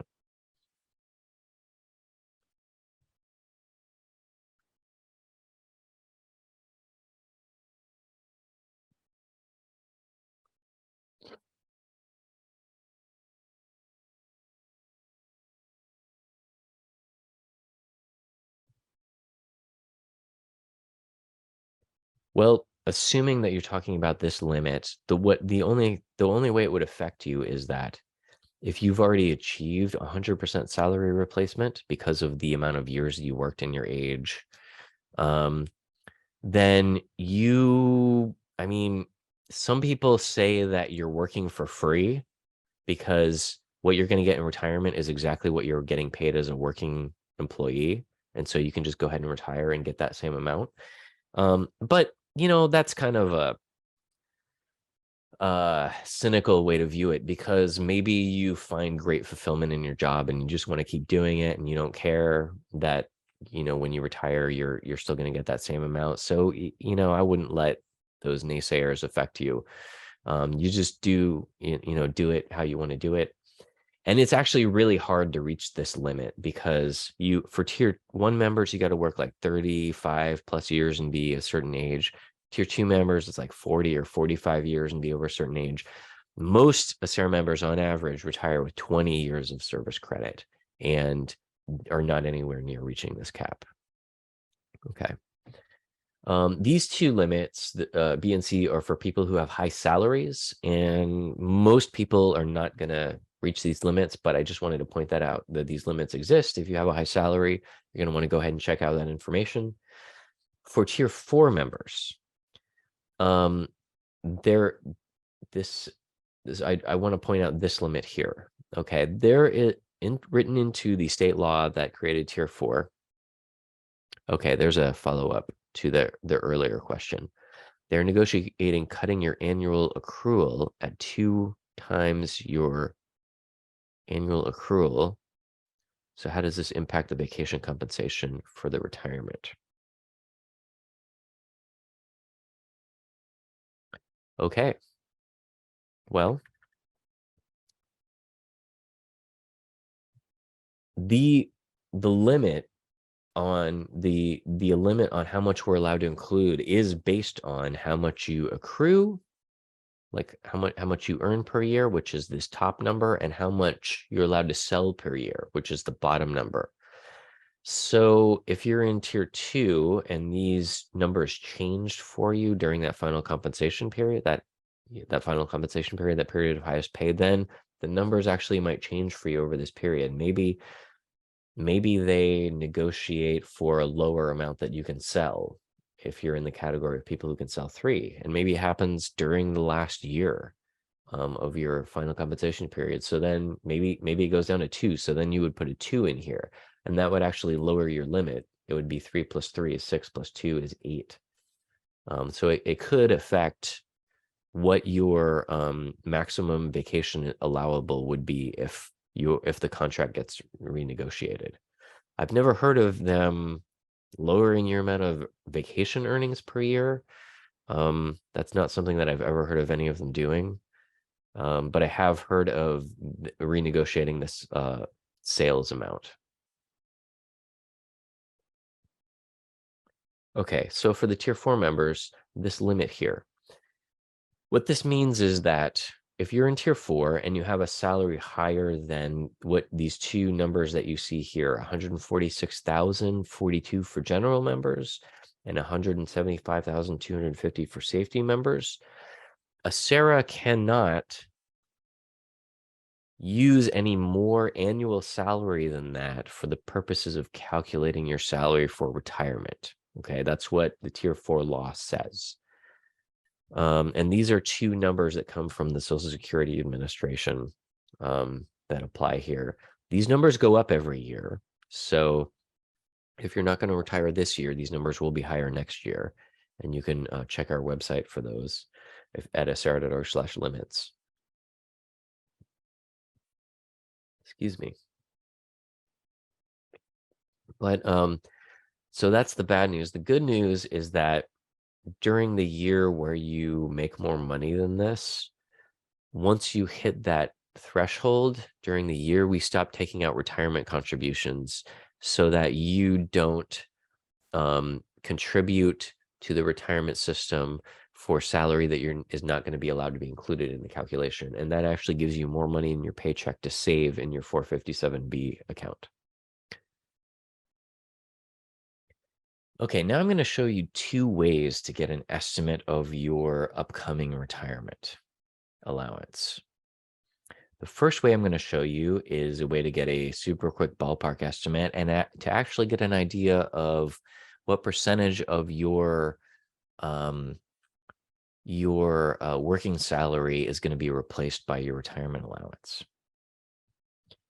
So you'll notice that I'm showing you a screenshot of one of the sections on the first page of the retirement planning worksheet. So you can fill that out as we go along if you like. What you are going to think about is your retirement scenario. What age am I going to be when I retire? And you write that in. So in this example, this person's going to be 58. How many years of service credit will I have in that scenario where I'm retiring at age 58? So in this example, it's 29 years of service credit. Okay. So then what I need to do is go out and use one of the charts out on our website. You can type in acera.org/ballpark, or I can show you how to navigate there. Let me make sure that shortcut still works. acera.org/ballpark. Yep. Okay, and the way to navigate to it is from any page on our site or the homepage. You go under the members menu and you just go down to the third selection, planning your future retirement income. And scroll down. It shows you 4 ways to get an Acera estimate. I'm telling you about options 1 and 2, the top 2 ways to get it. And then you click on the button for your tier. Okay, so I'll do tier 2A just to give you an example. What the button will show you is a table. And in the table, what we have done is we have arranged the years of service credit on the y-axis and the age of retirement on the x-axis. And you simply find your retirement scenario where those two numbers intersect. So in the example I was giving you, I was going to retire at age 58 with 29 years of service credit. So 29 years of service credit, age 58, 50.03%. So I'm actually achieving 50% income replacement with my pension alone, which is pretty good because Social Security will come in and get me a lot higher than that. So one of the features while I'm in this chart that I want to tell you about is that this will actually allow you to see kind of in general, approximately what the impact percentage-wise of working an additional year would be, or working 1 year less. All you need to do is proceed diagonally from where your scenario intersects down 1 to see the impact of working an additional year, or up 1 to see what happens if you work 1 less year. Because in another year, in this example, I'll be another year older, 59, and I'll have another year of service credit, 30 years of service credit. And so I would actually get 54.50% of my working salary as my retirement allowance. I work another year, I would get 59.42%. Or going back to the 50%, if I work a year less, 45.95%. So that gives you an idea of what working in how much more of your salary you'll get by working an additional year. Okay, so we were working with where those two numbers intersected, 50.03%. So we can put that in our worksheet here, and if we're satisfied, we only wanted to know the percentage of our salary, we can stop there. Or if you just want to do like a quick approximation, you can think about how much money you make per month currently, gross, and you can multiply that by the percentage that you just found. So like if you make $6,000 a month gross, half of that would be about $3,000, or whatever, you multiply it by whatever the percentage is for you. That just gives you a quick, kind of mental way of thinking about what your upcoming retirement allowance is going to be. Now, if you want a precision estimate, you should use the benefit estimator in your account on our website. So what you do is you log into our member portal, which is at acera.org/WMS. It stands for Web Member Services. Or you simply go to acera.org and press the login button. That's probably easiest. Okay. What you're going to do on your worksheet is you're going to start off thinking about your retirement scenario. You're going to think about when your last day of work is going to be. This is your separation date, your last day on payroll. Okay. And you put that into the worksheet, and you think about your projected retirement date, which is your first day of retirement. And if you're going straight from active work into retirement, these should be consecutive dates. Okay. So you go out to our website, you click the login button. And once you get in there, the first screen that you will see is the account summary screen. And it will show you a lot of the pension information we have for you, including your entry date, your employment date, tier, years of service credit, amount you've contributed, etc. And it's always good to look over those numbers, your date of birth, everything, just to make sure everything is correct. If anything's like way off, definitely go ahead and contact us. If your years of service credit is a little off, maybe like 2 to 4 weeks, that's normal. There's a lag time that it takes to upload the data to the system. So I wouldn't worry about that.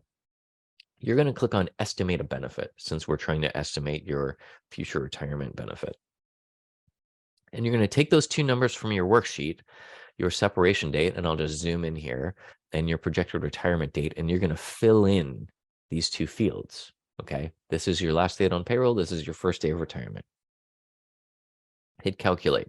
It's going to give you a projected amount of service credit that you will have earned in this scenario, because it has all of your individual pension data in here already. So it knows how much you've already earned, and it knows how much you will have earned in this scenario.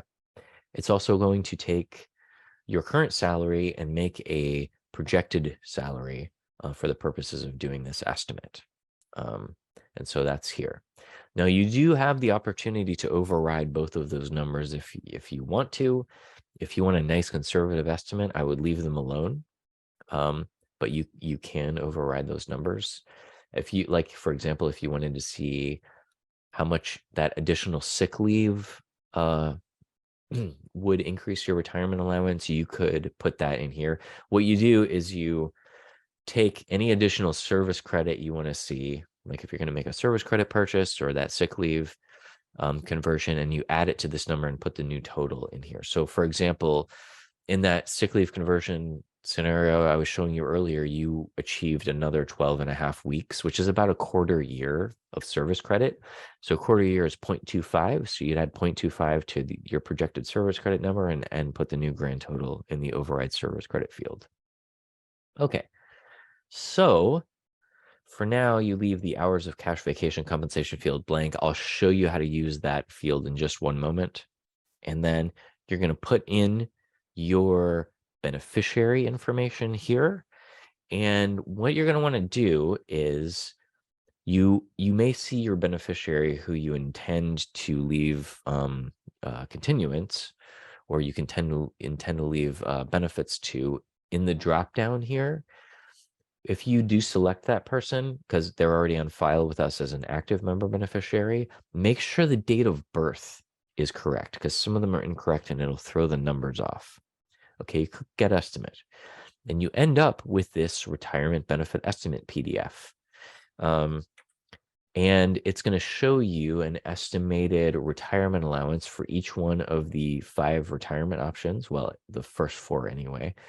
And up here, it's showing you some of the numbers that it's using to calculate that retirement allowance. Okay. So one thing that I want to do right now is actually show you how to use that hours of cash vacation compensation field without overestimating if you want to. So what this is if you're one of those tier 1 and tier 2 people that are thinking about getting compensated for additional vacation so that your retirement allowance is higher, you could actually do the math on that using this field here. You can see what the increase would be to your retirement allowance by being compensated for your vacation. Okay. And so the idea here is that you want to put in a number here if you do want to see the impact of the vacation compensation on your retirement allowance. You want to put in a number here where you're not overestimating. Okay, so you don't want to put in more than your limit in hours in any case. But if you've already sold vacation during what is going to become your final compensation period, if you did put in your full limit in hours, you would end up overestimating. Okay, because that's already being taken care of. That's already being accounted for in your salary projection. So let me show you how to put hours in there without overestimating. And there's a section on your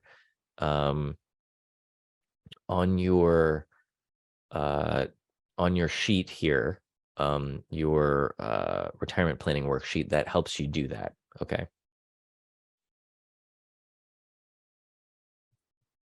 Hang on one second.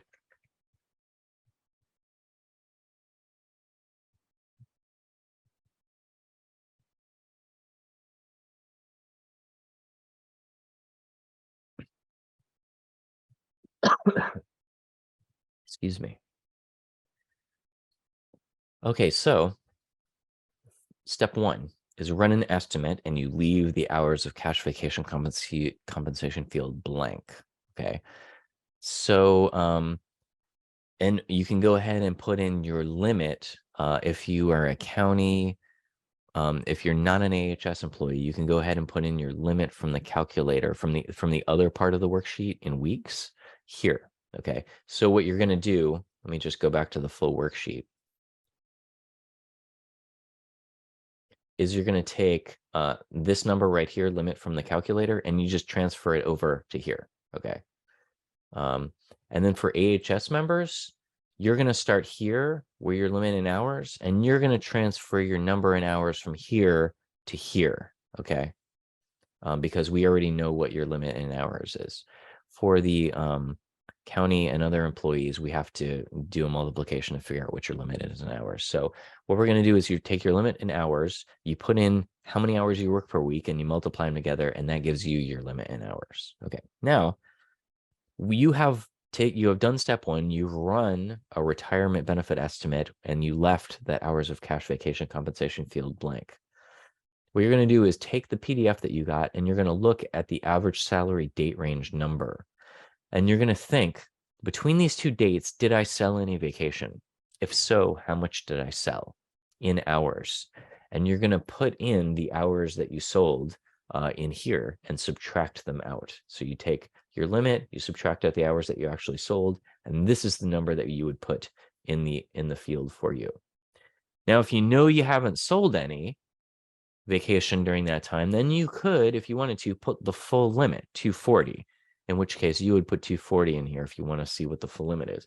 Or if you want to see what some other amount is up to your limit, you put in that many hours in here, and you can play with it. You can run as many of these estimates as you want. When you do the estimator, you'll see that if you do add hours of cash vacation compensation in, you will see that it will tell you how many hours you added right here. And then what you're looking at on your PDF are these numbers here. These are your estimates for what your retirement allowance is going to be when you retire. This is an estimate of how much money you're going to get every month on the last business day of the month when you retire for the rest of your life, okay, for the different options. For right now, since you may not know what options 1, 2, and 3 entail, I will tell you in detail about those later on. For right now, if you want to, you can take just the unmodified option, which is the one that most people pick because it has the largest, it pays the most of any of the other options, and you could put it in the precision estimate field on the precision estimate part of your worksheet. This is all purely optional. Another way to do it is just take this PDF, print it out, and staple it, to the worksheet. And so you know what the full conditions were that caused you to get that estimate. Okay. So that's two ways to get a retirement benefit estimate: a ballpark way and using our precision benefit estimator. Now, there's a third way. If you don't want to do any of that, you can submit a retirement estimate request to us, and we'll do it all for you. And you'll find a retirement estimate request at acera.org/forms.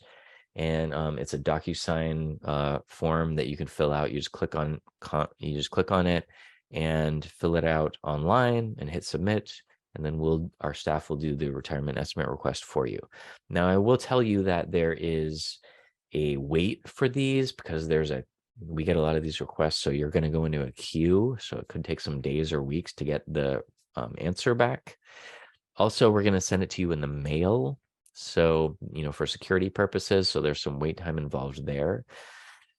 And what they're going to calculate for you is going to use the same software that you do in the benefit estimator. Okay, so you're going to get actually the same results, and that process takes 5 minutes versus filling out this form, which probably also takes 5 minutes, and then, waiting days or weeks to get it back.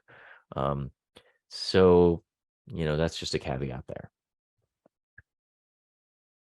Let's talk about verifying your retirement eligibility. Since we talked about figuring out what specifically you're going to get in retirement, let's talk about when you can start getting it. Perhaps you're already eligible. In most cases, I imagine, since you're in this particular webinar, you're already eligible. What we're talking about is this milestone here, going back to the pension milestones chart.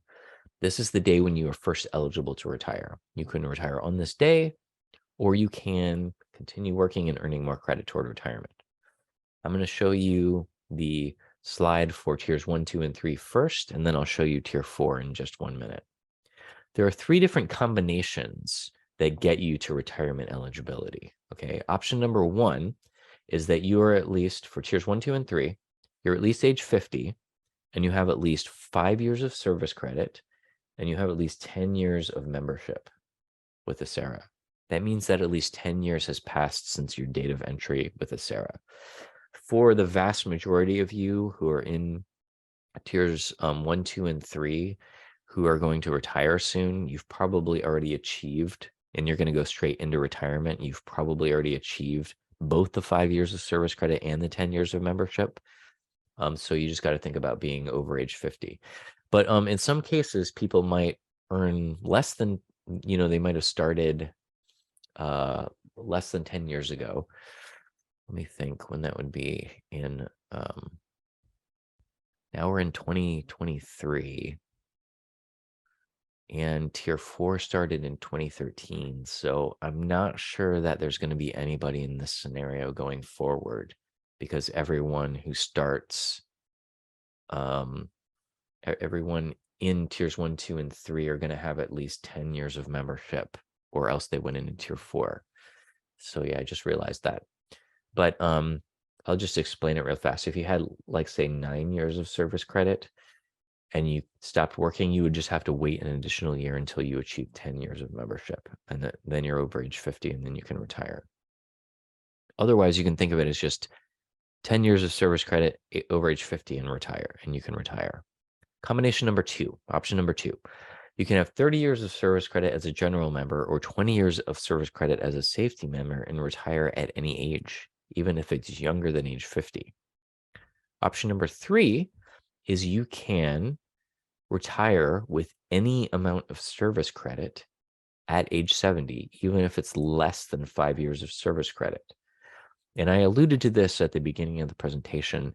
Even though you're not technically vested, and I'm doing air quotes, in by not having 5 years of service credit, you are vested in the fact that at age 70, with less than 5 years of service credit, you become vested. So that's another way of becoming vested, and then you're guaranteed the lifetime retirement allowance. Okay. Moving on to tier 4. Here are your 2 options for becoming retirement eligible. Option number 1 is that as a general member, you are at least 52 years of age. As a safety member, you're at least 50 years of age, and you have at least 5 years of service credit, and then you can retire. Nice and simple. Or you also have the option of retiring at age 70 with any amount of service credit, even if it's less than the 5 years you need for option number 1. Okay. So once you have achieved those combinations for your tier, one of those combinations, you are eligible to go ahead and retire if you so choose. If you want to, you can fill in your retirement eligibility date right here on your retirement planning worksheet. If you already know that you're well eligible to retire, it's not super important what date that happened, so I wouldn't even worry about it. Okay. Now, let's talk about choosing your retirement date. So this is going to be a date that you choose. We do not choose this for you. You decide when you're going to retire and you tell us, okay? But let me help you think about some different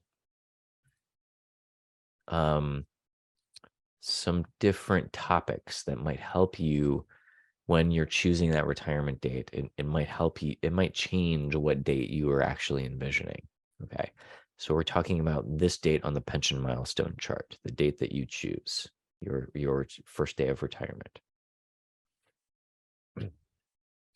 Okay, so here are the different things that you're going to want to think about when finding the best day to retire. We will actually go through all of these in detail, so I'll just go ahead and skip ahead to the first topic. The first topic is, and this is purely optional, you don't have to stress out about this if you don't want to, but it's good. It's a good exercise to go through to think about what your income is going to be after retirement, and will that be enough to pay for your life and pay your expenses? Okay. And there are some easy tools that you can use to figure that out. One is what I already showed you, the retirement estimator in your account when you log in to your account at Acera. Getting an Acera retirement benefit estimate so that you know what to expect, what your retirement allowance is going to be in retirement. Okay, it's also good if you've paid at least 10 years full time. So you have at least 40 quarters that you've paid into the Social Security system. You will get to collect from Social Security when you become eligible for that. And it's good to go ahead and go out to Social Security's online estimator tool. It's actually very easy. It's just as easy as our tool. You log in there to your personal Social Security account, and they will give you an estimate of what you can expect to be paid from Social Security at various ages of retirement. And it's also a good time to contact the deferred compensation program, or if you have an account login for your deferred compensation account, your 457B account, you go log in there, see how much money you have in there. And there will be more information about that if you want to stick around for the post session that happens at 12:15. We will have a representative from the county's deferred compensation program here talk about what to expect in retirement from your deferred compensation account. And he'll also talk about ways to save extra in the time leading up to retirement. And this is kind of like extra credit. If you want to, you can think about your post-retirement expenses. You can add them up and you can see if the total between your pension, your Social Security and your savings will, help you pay for your expenses or allow you to pay for your expenses. Financial planners will tell you, just as a ballpark, that you're going to need 70 to 80% of whatever you were making before retirement. You're going to need that as your retirement income through a combination of these first three things in order to maintain your standard of living. So we actually have, if you are interested in this topic, let me show you where we have a more in-depth article about this out on our website. Okay, so from the homepage, if you scroll down to this berry colored region here, there are some links if you are getting ready to retire. The second to last one is preparing to retire. Actually, let me see. Is this a direct link? Estimate your retirement income. Yep, that's a direct link to it. So just go down to estimate your retirement income. Let me show it to you again. Go down to ready to retire, estimate your retirement income. And this takes you step by step through that. It will help you get estimates from ACERA, from Social Security, talk about Social Security eligibility, will help you log into your 457B account. There's links out to that. There's even an AARP retirement calculator that we've linked you to that will help you determine if you have enough retirement income. And then there's even a budget worksheet that you can do if you want to, calculate your expenses. Purely optional, totally up to you. Okay, second thing that you're going to want to probably think about when you are choosing your retirement date. We are revisiting this concept of the age factor percentage dates that we talked about when we talked about the age factor percentage component of the retirement formula at the beginning of the presentation. If you recall, for each tier below a certain age, below a certain maximum age, your age factor percentage, which is the percentage of your highest salary that you're going to get for each year of service, increases incrementally every 3 months you get older. And it's based on your birth date. So, for example, if your birth date is January 15th, 1 quarter after your birthday is April 15th. 2 quarters after your birthday is July 15th. 3 quarters after your birthday is October 15th. And then back to your birthday. So every time you pass one of these days, you go up 1 notch in that age factor percentage chart. You get a slightly higher age factor percentage, and your retirement allowance goes up. And it could go up by a little over 1%, all the way up to maybe almost 2%, but not quite, just by achieving the next highest quarter year age. Okay, so let's say that let's say your birthday is January 15th, and you are still your age is still lower than whatever the maximum age factor is for your tier, which tier 1 is age 62. Tier 1 general is age 62. Tier 2 general is age 65. Tier 3 general, I think, is age 55. Tier 4 general is age 67. And then safety tier 1 and tier 2B is age 50. And I can't remember the other ones. the other ones for the other safety tiers, but you can go back and look at that age factor percentage slide later to see if your age factor percentages are still increasing. So let's say they are still increasing and your birthday is January 15th, and you're thinking about retiring in the summertime, and you're thinking about retiring on July 14th. Well, you can see that you wouldn't want to do that, okay? You want to retire on July 15th just by waiting one day. You get a slightly higher age factor percentage, and your retirement allowance will increase, like I said, by somewhere between 1% and 2%, okay? So just by waiting that one day. The same is true for all of the other quarter year days based on your birthday. You just want to retire on or after that day to achieve the next highest age factor percentage. So what I am telling you is, if you're setting out to choose your retirement date and it happens to be right before one of these quarter year days based on your birthday, maybe you want to consider not doing that and working maybe another week or whatever it takes to get over that next date. And then you will have a higher retirement allowance. But if you are ready to retire, you're choosing your retirement date, and your projected retirement date is maybe like halfway between these days, I'm not saying that you got to work another 6 weeks to get over the next date, okay? All I'm trying to tell you is I don't want you to retire one day or 1 week before one of these dates. And so just be cognizant of what these are whenever you're choosing your retirement date. Okay, let me talk about the cost of living adjustment. If you recall from the beginning of the presentation, this is one of the vested benefits. This is guaranteed, a guaranteed cost of living adjustment, which is a % increase to your retirement allowance that you get every year on April 1st. So everyone who's in retired status on April 1st gets the cost of living increase, whatever it is for that year. Now, the cost of living increase, the COLA for short, is based on increase in prices in the San Francisco Bay Area as determined, as calculated in the Consumer Price Index, which is what CPI stands for. It's however much percent the CPI goes up from December to December each year in the Bay Area.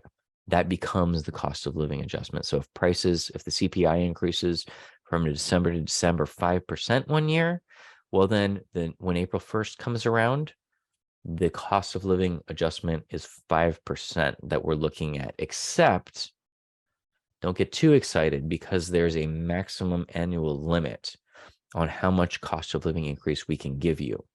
For tiers 1 and 3, it's 3% per year. For tiers 2 and 4, it's 2% per year. So what happens to the other percentage points? Why did I just tell you that the COLA is 5%? Well, we do keep track of those. We bank those for future years. So we keep track of inflation. We keep track of those percentage points. We'll put them in your COLA bank for you automatically. You don't have to think about it. In that example, if the COLA was 5%, the increase was 5%, and we paid 2% to all the tier 2 and 4 members and 3% to all the tier 1 and 3 members, we would bank 3% for the tier 2 foreign members for that year. 3% percentage points would go in their COLA bank, and 2 percentage points for the tier 1 and 3 members would go in their COLA bank. So then next year rolls around, and let's say that the CPI increases only 1%. So we'll take that 1%, we'll give you it as the COLA, and then we will take percentages out of your COLA bank to try to get you up to your maximum. And in that example, you all would have enough percentages in your COLA bank to get you up to your maximum. The bottom line here is that over time, you will find that you will bank percentages. And so you just get the maximum every year. If you've already been retired a few years, you will have some banked percentages, and you'll just get a 2% increase every year in tiers 2 and 4, or a 3% increase every year in tiers 1 and 3. Okay, so that's the cost of living increase.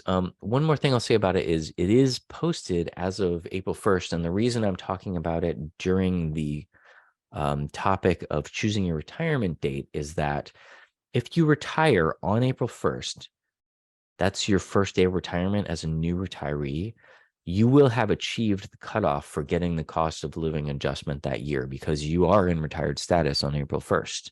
So you will get that year's cost of living adjustment. If you retire on April 2nd, you're going to miss that year's cost of living adjustment, which would have been calculated if you retire on April 1st. So if you retire on April 1st, you are going to get that immediate increase. Whatever we calculate your retirement allowance to be, bam, we're going to add the whatever the COLA is for that year immediately. So you get that as soon as you retire and for the rest of the year. Now, if you retire on April 2nd, you're going to miss that year's cost of living increase. So you would not get an immediate increase. But then next year, April 1st rolls around and you're going to get that increase. The following year, April 1st will come around, you'll get that increase and so on and so forth. So you get the cost of living adjustment annually for the rest of your life. Okay. We do get a lot of people retiring in March, like kind of January to March is our big retirement time because people are already considering retiring in the spring. And they're looking at that COLA date and they're saying, well, why would I retire in April, April 2nd or after, because I'm missing out on some money. And it's true. You in most cases, in a lot of cases, you would get a higher retirement allowance retiring on April 1st. Okay. Or before. But there's nothing magic about April 1st. Like if you're not retiring in the spring, you're going to retire in December, November, October, August, July, whatever. There's nothing magic about April 1st. You retire in July, and then when April 1st comes around, you'll get the cost of living adjustment for April 1st. Okay. And then there's a question, if I retire on March 31st, 2023, and my retirement date is January 1st, January 4th, 2023, will I get the cost of living adjustment? So I'm seeing two conflicting pieces of information here. On the one hand, you're saying your retirement date is March 31st, 2023. On the other hand, you're saying your retirement date is January 4th, 2023, which we've already passed. So it couldn't be that because you're not retired yet. So what? Oh, maybe you're saying is your birth date in January? Is that what you're saying?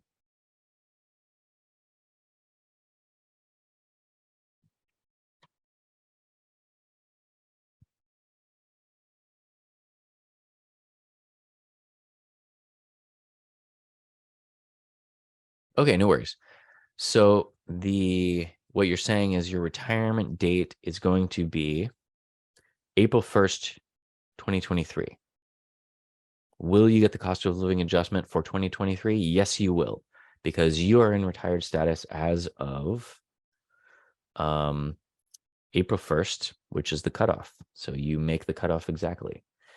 Let me actually go to our cost of living adjustment page, and I'll show you, because there's a time every year after the first week of February, between February and April 1st, that we know what the cost of living adjustment is going to be for that year on April 1st. So let me show you what it is for this year. It actually is 5%. There was a 5% inflation in the Bay Area.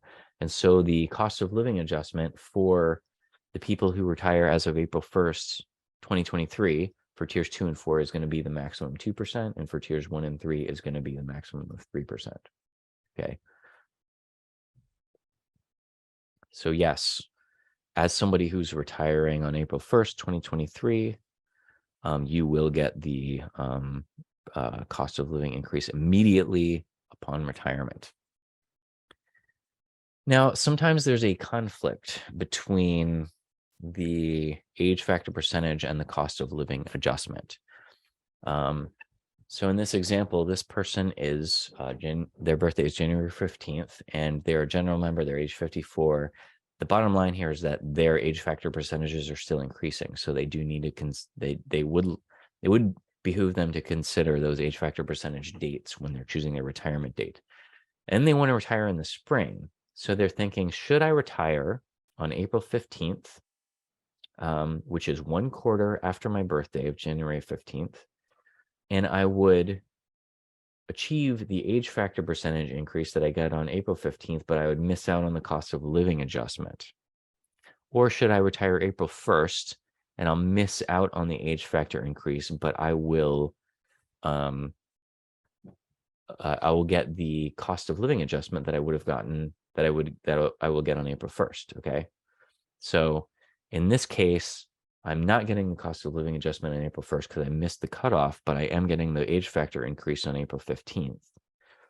In this case, I'm getting the cost of living adjustment in April 1st, but I'm not going to get that age factor increase that I would have gotten had I worked another couple of weeks and retired on April 15th. Which should I choose? Well, I think what you need to do is run the numbers.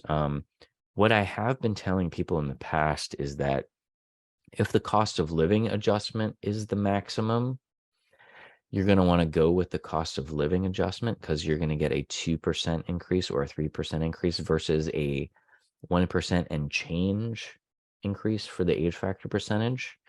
But it has recently come to my attention that actually some of the age factor increases are large enough. They're not quite 2%, but they're like almost 2%. And so what you would want to do is, if there really is only a difference of 2 weeks, it's probably going to be better to go with the cost of living adjustment. But if that quarter year day is maybe, month out, month and a half out, like, May 1st, May 15th, I would run a retirement estimate to see what I would run a retirement estimate for April 1st in the benefit estimator, run a retirement estimate for my next quarter year birth date and compare the two. The second one for the getting the next age factor percentage is going to be a little bit higher, but then you take the one for the COLA and then you would want to increase it by the COLA. So you take the number and multiply it by 1.02 for a 2% increase in COLA, or 1.03 for a 3% increase in COLA, and then compare the two numbers and see which gives you more. Okay. So that's what you would want to do in that case. Or if you're just ready to get out of your job on April 1st, just go with April 1st because you get out earlier. Okay, I see a couple of questions. Are you able to use your service credit from another reciprocal agency toward your ACERA service retirement? No. The way that works is that, let's say that you have 10 years over at Contra Costa County, and then you came over here to ACERA, you established reciprocity, you linked them together, and let's say you work 15 years at ACERA. So you have 10 years of service credit over at Contra Costa County, and you have 15 years of service credit at ACERA. Because you have reciprocity, you're already getting credit over at Contra Costa County for that 10 years you have over there. So when you go to retire, you retire from both systems on the same day, and we're both going to do a retirement calculation for you. At ACERA, we are going to multiply your 15 years of service credit here times your age factor percentage times your highest salary here. And then we're going to, that's going to tell us what your retirement allowance from ACERA is. And we're going to send you a check from ACERA. And it's really going to be a direct deposit, but we're going to send you a payment every month from ACERA. Over at Contra Costa County, in this example, you worked over there for 10 years. So they're going to use 10 years over there multiplied by your age factor percentage over there, multiplied by your highest salary earned in either job. You came to ACERA, you worked here later in this example, so you probably had a higher salary here. So they're going to call us, get what your highest salary is, and they're going to take that highest salary and put it in their formula over there and multiply it by the 10 years over there and the age factor over there. And that's going to give you a retirement allowance from Contra Costa County, which they are going to send you directly from there. So you don't take the service credit from one or the other and move it to another reciprocal agency. It always stays with the agency that you're at, and we each do a separate calculation. But I get that question all the time. It's a hard, these state laws that govern all of this stuff. I mean, it's just complicated. It takes me 3 hours and 15 minutes to explain the whole thing to you. And I could probably do double that and give you even more details. So sorry it's so complicated. Okay, so next question. How far in advance should we have an in-person consult prior to retirement? I will get to that topic in just a few moments when we talk about the application process. Okay, so sticking with the topic of, okay, let me answer one more question about reciprocity. The question is, what happens when you're not vested in a reciprocal entity? Well, this is another one of those details that, sometimes people don't explain. You actually are considered vested among both entities. If you take your service credit combined among all the reciprocal agencies, if it gets you over the 5 years, you're considered vested in both agencies. So if you have 2 years of service credit in Contra Costa County, you link it together with a SARA, you leave the job over there, you come over here, and then you work for 3 years here. Combined, you have 5 years in both places, and you're considered vested in both places. Okay. Okay, so sticking with the topic of choosing your retirement date, let me give you something else to think about, and I already alluded to this at the beginning of the presentation. If your goal in choosing your retirement date, if one of your goals is to go straight from active employment into retirement, thereby a SARA will automatically convert your unused sick leave into service credit on a 2-to-1 basis, like I talked about when I was telling you about service credit. You will want to pay close attention to both of these dates to make sure that you are going straight from active work into retirement. Now, it's not complicated. It's just something that I want to explain to you so that to make sure that you're able to do this. Okay. So you saw this calendar graphic before, earlier in the presentation. Going straight from active work means that your last day on payroll and your first day of retirement date are 2 consecutive dates. There's no gap in between them. Okay. Your last day on payroll, also known as your last day of work, also known as your last day in active employment status, this is the day that you write on your letter of resignation to your employer. And as part of the retirement application process, we're going to send you to our Ready to Retire page, which takes you step by step. There is a template on there for a letter of resignation that makes it easy for you, and you just fill in the last day on payroll.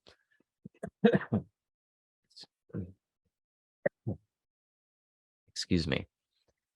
Okay, so this is the day that you write on your letter of resignation, and as you can see, it's okay if you're on leave on this day. It's okay if you're on if you mark your timesheet as a floating holiday, sick leave day, vacation leave, comp time, management leave, whatever.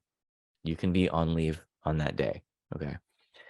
Now, the next day, the next consecutive day, this is the day that you write on your retirement application as your first day of retirement. And you can even reference this retirement day in your letter of resignation if you want to, just to keep everything straight. And so that is how you make it so that you're going straight from active work into retirement, and we will convert your sick leave into service credit on a 2-to-1 basis.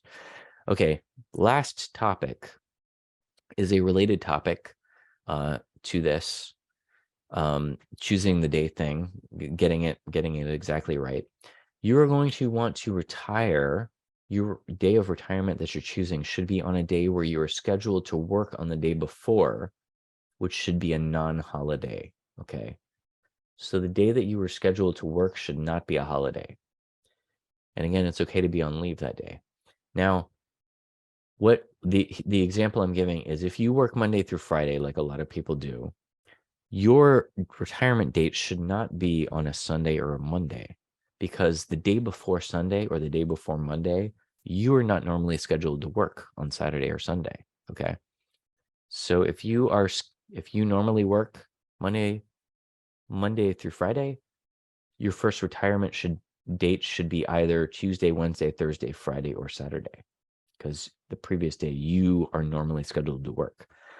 For those people who are safety members or work in or healthcare workers, often you may not have a regular fixed schedule like that. You will often need to work on weekends. Thank you for doing that. And maybe you don't know that far in advance what your schedule is going to be, because maybe it, shifts around from time to time. What you can do is you can, rather than choosing right now in advance a retirement date, you could choose a retirement week. And then when it gets closer to the time and you see what the schedule is, then you can pick your retirement date based on knowing that you're on the schedule the day before. You're in active payroll status the day before, you're on the schedule the day before, and that's how you can choose your retirement date. Okay, so those are the things that you're going to want to think about when choosing your retirement date. And if your retirement date changed, or if it's the same, you can go ahead and write it on your worksheet here, your projected retirement date. And then, now that you know that your separation date, if you're planning on going straight from active employment into retirement, should be the day before your projected retirement date, then you know that these should be 2 consecutive dates. If you are somebody who's going to defer your retirement, you stop working and you don't retire immediately, you're not going straight from active work into retirement and you're deferring your retirement to a later date, there might be a gap between these two, and that's fine. People do that all the time. You stop working and you don't retire yet for various reasons. And if that's the case, then your separation date and projected retirement date would not be on consecutive days, just like this. The thing that I want to tell you about that is, if you become a deferred member, you lose all your sick leave. So we don't convert it into service credit for you. And that's why I stress this. For people who are not wanting to spend any time as a deferred member, they're going from active work straight into retirement. That means that there's no days in between here where you're a deferred member and you've terminated, but you haven't retired yet. Okay. So deferred members do lose all your sick leave. Okay, let's talk about the application process to retire. And this will go to answer the question that's up on the board about scheduling, the timing for scheduling that ready to retire counseling session.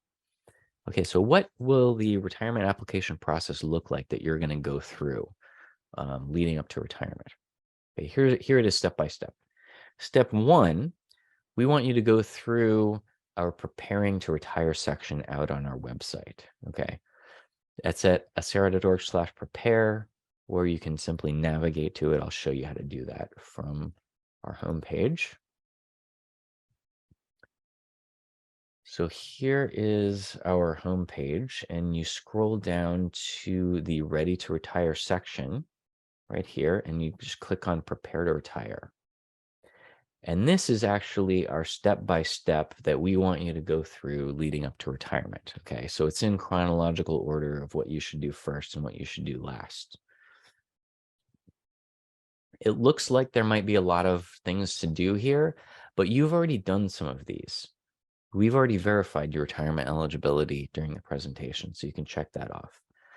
We've talked about considering purchasing service credit, so some of you can check that off. You already understand how vacation pay affects your pension because we talked about it for 20 minutes. Check. Estimating your future retirement income, you can go through that if you want. Attending a pre-retirement seminar, you're doing it right now, so check. So just go through the rest of the section. There's a few more things on there. Choosing your retirement date, it does take you through that, through the steps I just told you about, and we do want you to go through the section.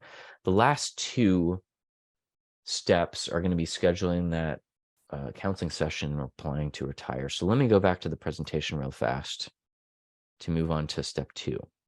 Step 2, to answer your question, is scheduling the Ready to Retire counseling session. Hang on. Zoom's frozen here. Okay, there we go. Scheduling the Ready to Retire counseling session. We would we would love for you to schedule that, go ahead and submit our form to schedule that in the 3 to 6 months before your retirement date to fully prepare. Okay, so you know what your retirement date is. You subtract 3 to 6 months, and in that 3-month period, go ahead and submit the form. You can get to it at acera.org/counseling, or like I was showing you on the webpage, the Preparing to Retire webpage, It's the second to last step. So you just go to the Preparing to Retire webpage, you click on it.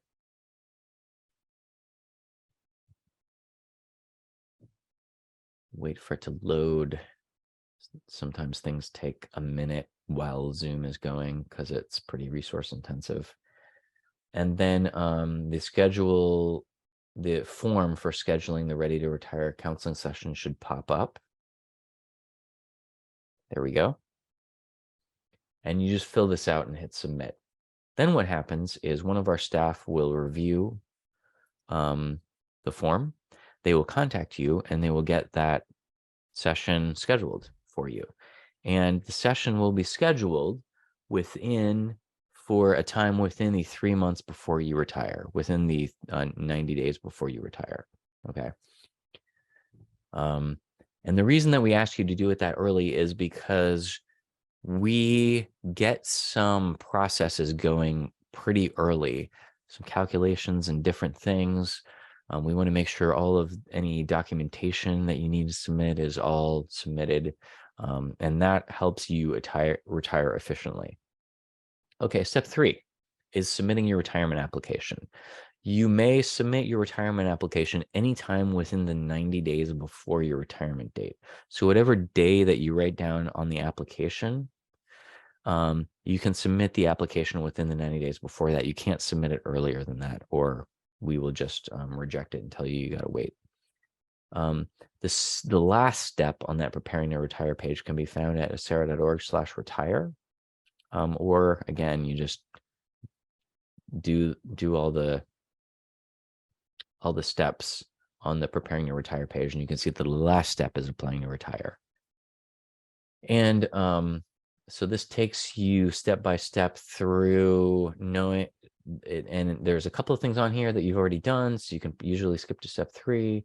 It's going to help you decide on one of the 5 retirement options, and then it will help you complete your retirement packet. And there is a retirement application in here that you will fill out over DocuSign and submit that. On your retirement application, you will be not only choosing your retirement date, but you will be selecting one of 5 different retirement options. And I'm in the next topic, I'm going to tell you about all the different 5 retirement options. Okay. So you submit your application, you pick your retirement date, you pick your retirement option, and click submit. We scan it into our system, and once that date passes that you have selected, you are retired. It's going to be amazing. You've been waiting for this for a long time, and you've earned it. You've been working out your entire career in public service, and you've been earning this amazing retirement, and now you're going to get to collect it. So congratulations. It's going to be really awesome. Okay. So now that you know what day to submit your Ready to Retire counseling form on is, you take your projected retirement date, subtract 6 months, and write that in on your worksheet.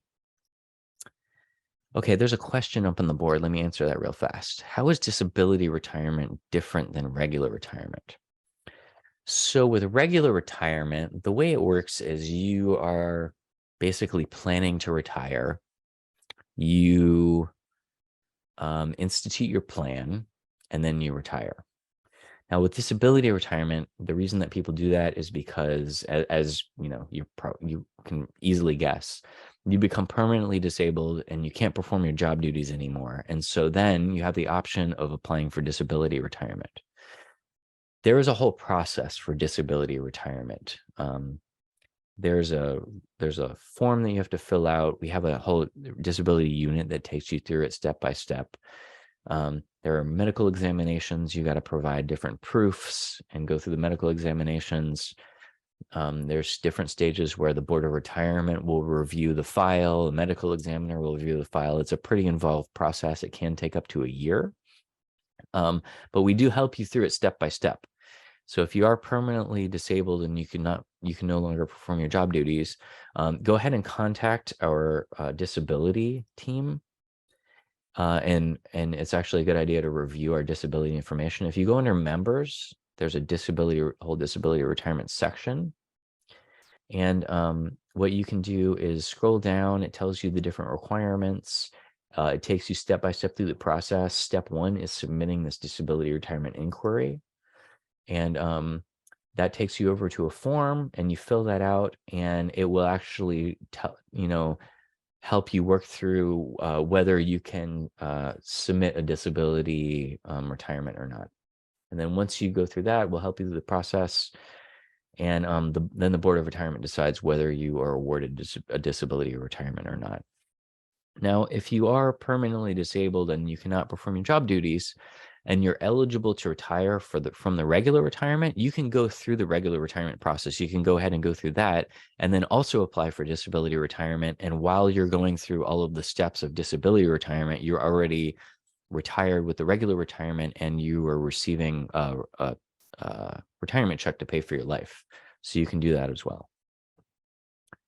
Okay, so you can expect your first retirement check within 4 to 6 weeks after your last employer paycheck. Unless, and that happens, oh, you're welcome. And that happens in any case. But if there are any major issues with your file, for example, missing documentation, there's divorce orders pending, etc., you'll still receive that first retirement check 4 to 6 weeks after your last employer paycheck. But it will be for an estimated 80% payment until we resolve the issues. So we're going to get you on our retirement payroll. It's just that you will get 80% checks until we resolve the issues. And then once we resolve the issues, we'll get you up to your 100% payments, plus we'll give you any retro payments for any less than 100% payments we already made. That almost never happens these days because we revamped our whole retirement process, and that fact that we're asking you to submit that counseling request 3 to 6 months in advance, that is what allows us to get the wheels going, to get the gears turning, so that 99% of people get on their 100% payment right from their first check these days. Okay. Now, this is the part of the presentation where I take you through the 5 retirement allowance options. I told you a moment ago that this is one of the things that you're going to be doing on your retirement application besides providing your retirement date. Okay, so this is your opportunity on your retirement application to choose your retirement option. There's 5 options: the unmodified option, options 1, 2, 3, and 4. In most cases, you cannot change your option later. Like if you're just doing the regular retirement option, you can never change your option later. So it's good to understand the different options at the time of retirement, because your option that you chose, that's going to be what it is for the rest of your life. Now, I did get an inquiry about disability retirement earlier. There are some scenarios where you choose the regular retirement option. Then if you're awarded a disability retirement later, you can pick a different option. But that would be the only scenario where that would happen. Otherwise, you pick your option, and that's going to be your option for the rest of your life. So let me show you the options. Now, for each one of these, I'm going to show you a slide that's got a whole bunch of text on it. So sorry for the word salad here. But what each slide is going to show you, it's going to tell you the title of the option. It's going to show you what your retirement allowance, it's going to tell you details about your retirement allowance while you are a retiree. The bottom information is going to talk about what your beneficiaries will be eligible for after your death. So that term beneficiary, that just means somebody who gets benefits. Your ACERA beneficiary is somebody who gets your ACERA death benefits, the person that you designate to get your ACERA death benefits after you die. Okay. And that's what all this bottom stuff is going to talk about. So let me walk you through it. It's actually not too hard to understand. Okay. So the first option, we'll just take one option at a time. The first option is the unmodified option. This is the option that the vast majority of retirees select because for you, the ACERA retiree, it pays the maximum of any of the other options.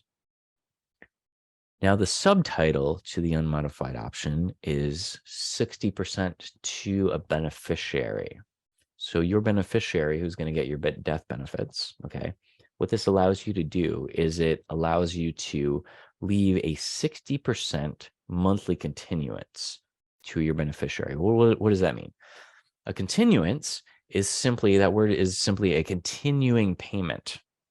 So remember, your retirement allowance is happening on the last business day of the month, every month for the rest of your life. So this monthly continuance is a continuing monthly payment to your beneficiary. And if it's a spouse or state-registered domestic partner, it is for their lifetime, for the rest of their life. They will get that continuing monthly payment. And the 60% means that whatever your retirement allowance was at the time of your retirement, because you get a certain retirement allowance. I'm sorry, let me step back. I misspoke. Whatever your retirement allowance is at the time of your death, they will get 60% of that amount every month for the rest of their life. Okay. And it's why I say at the time of your death is because remember, you're getting more and more retirement allowance as the years go on because of that cost of living increase. So whatever your retirement allowance is at the time of your death, that 60% of that becomes the monthly continuance for your spouse or state registered domestic partner. Now, if you are awarded a service-connected disability retirement, it would actually be a 100% payment. Your beneficiary would receive the exact same retirement allowance that you were receiving at the time of your death. Okay, there are some other important details here. For you to be able to name your spouse or state registered domestic partner as a continuance beneficiary for the unmodified option to get the 60% lifetime payment, you will need to have married them or registered them as a state registered domestic partner with the state at least 1 year before retirement. Otherwise, if it's less than that, you cannot name them for this 60% continuance. There are other options later, which I will talk about. Okay, but for this particular one, you can't name them unless you marry to register them at least 1 year before retirement. If you don't have a spouse or state registered domestic partner, you can name your minor child or minor children. It's not a lifetime benefit. It is a continuance that will happen every month, but it stops at age 18. Unless they maintain enrollment as a full-time student in an accredited school, and it can continue to age 22, at which point it will cut off. Now, in any case, it will cut off if they get married or register a domestic partner with the state. Okay.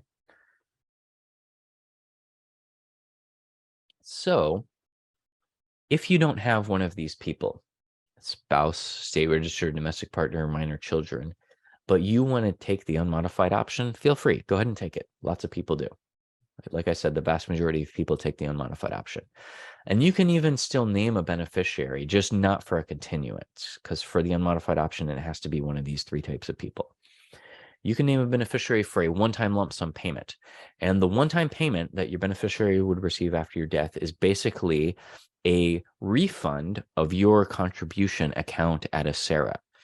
And your contribution account will, at this point, would consist of all of your employee contributions that you paid into the retirement system throughout your entire career, plus all the interest that we've paid on top of that, minus all the retirement allowance payments that we've already paid you out as a retiree.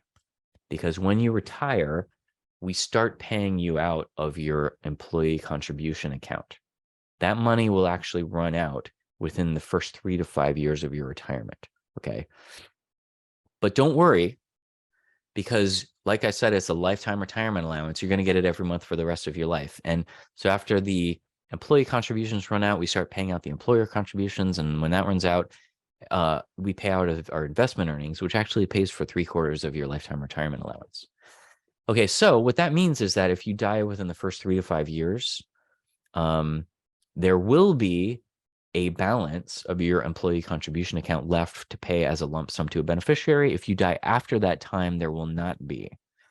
That's kind of the bad news. The good news is that what that means is that everything that you paid into the retirement system throughout your entire career, we're going to give you back.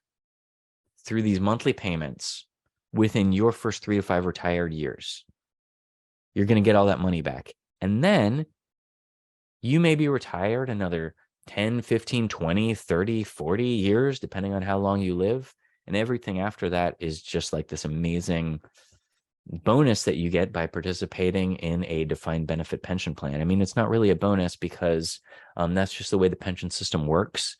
We're using your deferred wages to invest and get that those investment earnings that we are using to give you your lifetime retirement allowance. So it's not really a bonus, but it's just one way to think about it. Okay. Now, one more thing I want to say about this. There is a scenario where at the time of retirement, you pick the unmodified option. You pick your spouse or state registered domestic partner as your continuance beneficiary. You retire, and then that person who you have designated as your beneficiary dies before you do. Okay. You can, in retirement, name a new beneficiary, but only for lump sum payments. The only opportunity you get to name a beneficiary for a continuance is at the time of retirement. That's just the way the rules work. Another scenario would be you're not married at the time that you retire, but then you marry in retirement. Well, the same deal applies. You can name your new spouse as a beneficiary, but only for lump sum payments. And like I said, the balance will be exhausted if you live past the first 3 to 5 years. There will be other lump sum payments, so you do need to name a new lump sum beneficiary. There's some other stuff in there, like a partial month of your retirement allowance will pay out to your beneficiary, any healthcare premiums that you paid in advance, and there's a couple of other things that will be paid out. Okay, that's the unmodified option. That's by far the most complicated one. The rest of them are kind of a breeze. So option number 1 is called lump sum to beneficiary. The reason it's called that, it has that subtitle, option number 1, is because this is the only option that never pays a continuance out to anyone at any time. It only pays out a lump sum to a beneficiary. What it does is a couple of things. One is for your retirement allowance, it pays you almost as much as the unmodified option. It's slightly less. You might see it as $5, $10, $15, $20 less than the unmodified option. Okay. And you can see that when you run your benefit estimate online. And the other thing it does is it expands the time that there is a lump sum balance left to pay out to a lump sum beneficiary. So it expands it from 3 to 5 years to 10 to 12 years. So if you died in that first 10 to 12 years, there would be a balance left in your account to pay out to your beneficiary. So that's option number 1. A lot of people will pick this option if they don't have somebody to leave a continuance to on the unmodified option, and they see that it only pays a few dollars less than the unmodified option, and they want to leave leave the opportunity to have a lump sum to a larger lump sum to a beneficiary. That's option 1. Okay, now option 2. Option 2, 3, and 4 are pretty similar. Okay, so option 2, what it does is it does a couple of things. One of the things that it does is it allows you to leave 100% continuance to a beneficiary. So rather than leaving 60% of whatever your retirement allowance was at the time of your death, it leaves 100% lifetime continuance. And your beneficiary can be anyone. That's the second thing that it does. It doesn't have to be spouse, state registered domestic partner, or minor child. So this would be one of those options for somebody who gets married within a year of their retirement. You could name your new spouse, and then you retire. You can name your new spouse as your continuance beneficiary, and then you retire, and they could get a monthly continuance, and it would be 100% of whatever you were getting paid. Now, this is going to pay less than the unmodified option. And the reduction is going to be based on the life expectancy of your beneficiary. So whoever you name as a beneficiary, whatever their life expectancy is, based on actuarial tables, that would determine how much less than the unmodified option, what the reduction is for you, for your retirement allowance. And if your beneficiary is significantly younger than you, it may be a sharp reduction in your retirement allowance than you would get from the unmodified option. Especially if your beneficiary is not your spouse and your beneficiary is more than 10 years younger than you. There are certain IRS rules that may make it so that you can't leave a full 100% monthly continuance. It might be something less, like 95% or something. The details of that are out on that retire page, sarah.org/retire, and you can look at the IRS table for that.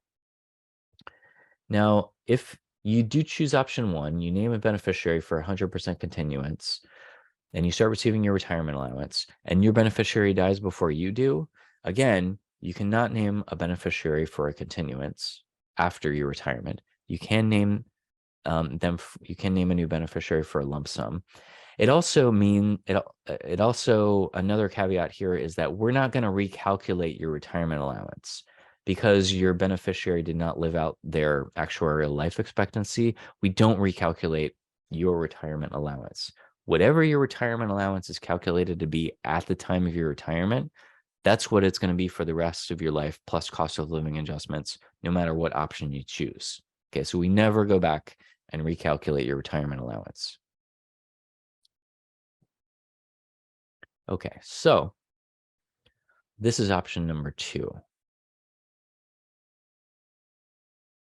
Option number 3 is the exact same as option 2, with one difference.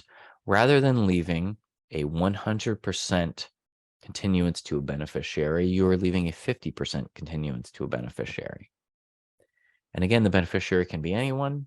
And again, this pays less than the unmodified option, and the reduction is based on your life expectancy, your beneficiary's life expectancy. But what you will find is with option 3, because we're paying the beneficiary less, you will receive more as your retirement allowance. So the reduction from the unmodified option is a lesser reduction than for option 2, because the beneficiaries gets less, you get more, basically. And all the same rules apply as in option 2. Option number 4 gives you a lot of latitude. It's very similar to options 2 and 3, okay? But you can specify any amount that you want to one or more beneficiaries. So just to review options 2 and 3, you can name only one beneficiary for option 2 and for option 3. And for option 2, you're stuck to 100% continuance to the beneficiary. For option 3, you're stuck to the 50% continuance to the beneficiary. The beneficiary can be anyone, but you're stuck to those percentages. Now for option 4, you're not stuck to those percentages. You can say any percent. You could leave a small continuance to a beneficiary. Like say you have a nephew and you want to leave your nephew a small continuance. Well, you can leave them a 10% continuance. So they would get 10% of whatever your retirement allowance was. And the reason that you might want to do that is because you don't want a big reduction in your retirement allowance while you're living. Because I do get a lot of people saying, I do get this question from time to time. They say, I want to leave a lifetime continuance to my adult children, my adult child or my adult children. They're adults, so I can't do the unmodified option, of course, because they're not minors. And so I'm thinking about option 4 or options 2 and 3. What do you think? And what I think is that that is a beautiful intention, that you want to leave a lifetime continuance to provide financial solvency to your adult children for the rest of their life. That's a beautiful intention as a parent. And it's a beautiful gift. Now, another equally perhaps beautiful gift, I mean, you can decide for yourself, is your own financial solvency for the rest of your life. If you're financially insolvent because you left too much to a beneficiary and your retirement allowance isn't high enough to pay for your life, then your children have to worry about you. So your financial solvency is a gift to your children. And plus, they probably have many years of earning ahead of them. And so they're probably going to be just fine. So you could leave a small, so getting back to option 4, you could leave a small continuance to a beneficiary. You could specify a dollar amount or a percentage. You could leave it to 2 beneficiaries if you want it, more than one. So if you have, let's say you have 3 adult children and you want to each leave them a 10% continuance, you could do that. And that would equal, together combined, that would be a 30% continuance based on what you were getting, based on your retirement allowance, but they would each get 10%. So you could leave 10, 10, and 10 if you wanted to do that. So that's option 4. That gives you a lot of latitude. Let me see. There's a question here. I'm going to save that. There was a question. I'm going to save that for to talk about in a moment. Let me go to the question about the options. How will the options be impacted if before retiring there's termination of the long-time marriage? Well, if you aren't retired yet, like let's say that happens right at the end, if you're not retired yet and you have named your spouse, who's soon to be your ex-spouse, as your continuance beneficiary, you might want to go ahead and take your retirement application out of the system. You can send us a quick note and sign it with your signature saying, I want to take my application out of the system, because you probably don't want to name your ex-spouse for continuance. And in fact, you wouldn't be able to name them as a continuance beneficiary or the unmodified option. But often the divorces don't happen that fast. It's like a whole process. That would be something that I would talk to the retirement counselor about. And also it would be a good idea to read our divorce page, acera.org/divorce, on how divorce can affect your retirement allowance. Because some of your retirement that you earned while you're married or in a state registered domestic partnership is community property, and it is up for division. One of the things that can be negotiated during the divorce negotiation process. Okay, so I'm running a little bit behind. I want to make sure to get to the healthcare. Excuse me. Make sure to get to the healthcare benefits.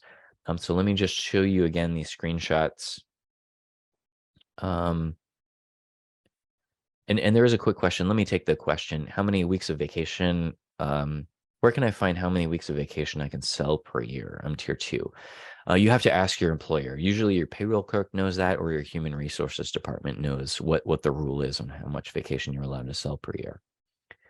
Okay, so I showed you the 5 options. Now, that's in general how they work. If you want to see what the dollar amounts are, you can see that in the benefit estimator. All you need to do, again, this is a screenshot of our benefit estimator. You just make sure the continuance beneficiary information is correct in here, and you hit get estimate. Make sure the date of birth is correct. Hit get estimate, and then you'll see the benefit estimate. Let me zoom in, and now you can see that the options might make a little more sense to you. Okay, the unmodified option, you'll see, pays the most.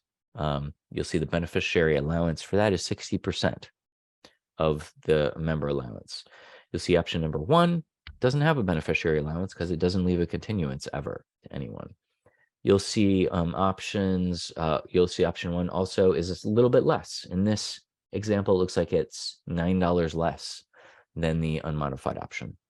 You'll see option numbers 2 and 3 are both less than the unmodified option, but option number 3 is more than option 2. And you'll also see the beneficiary allowance for option 2 is equal because it pays 100%. You'll see the beneficiary allowance for option 3 is 50% because it pays 50%. You'll also note that option 4 doesn't give you an estimate for option 4 because there's so many different permutations of what you can select that the system isn't programmed for that. So if you want an estimate for option 4, you should request that of your counselor when you go into the Ready to Retire counseling session. Okay, moving on. Let's talk about other benefits. because we have, let me see, we got about 20 minutes to talk about this before, and I might go into the time of the 457B discussion a little bit. So let me tell you about non-guaranteed benefits. I was telling you before about vested benefits. They're guaranteed. The retirement allowance, the cost of living adjustment, the death benefits, etc. Now, the non-guaranteed benefits are a set of extra benefits that the county in the 80s decided that their retirees needed these extra benefits to help pay for their lives in retirement.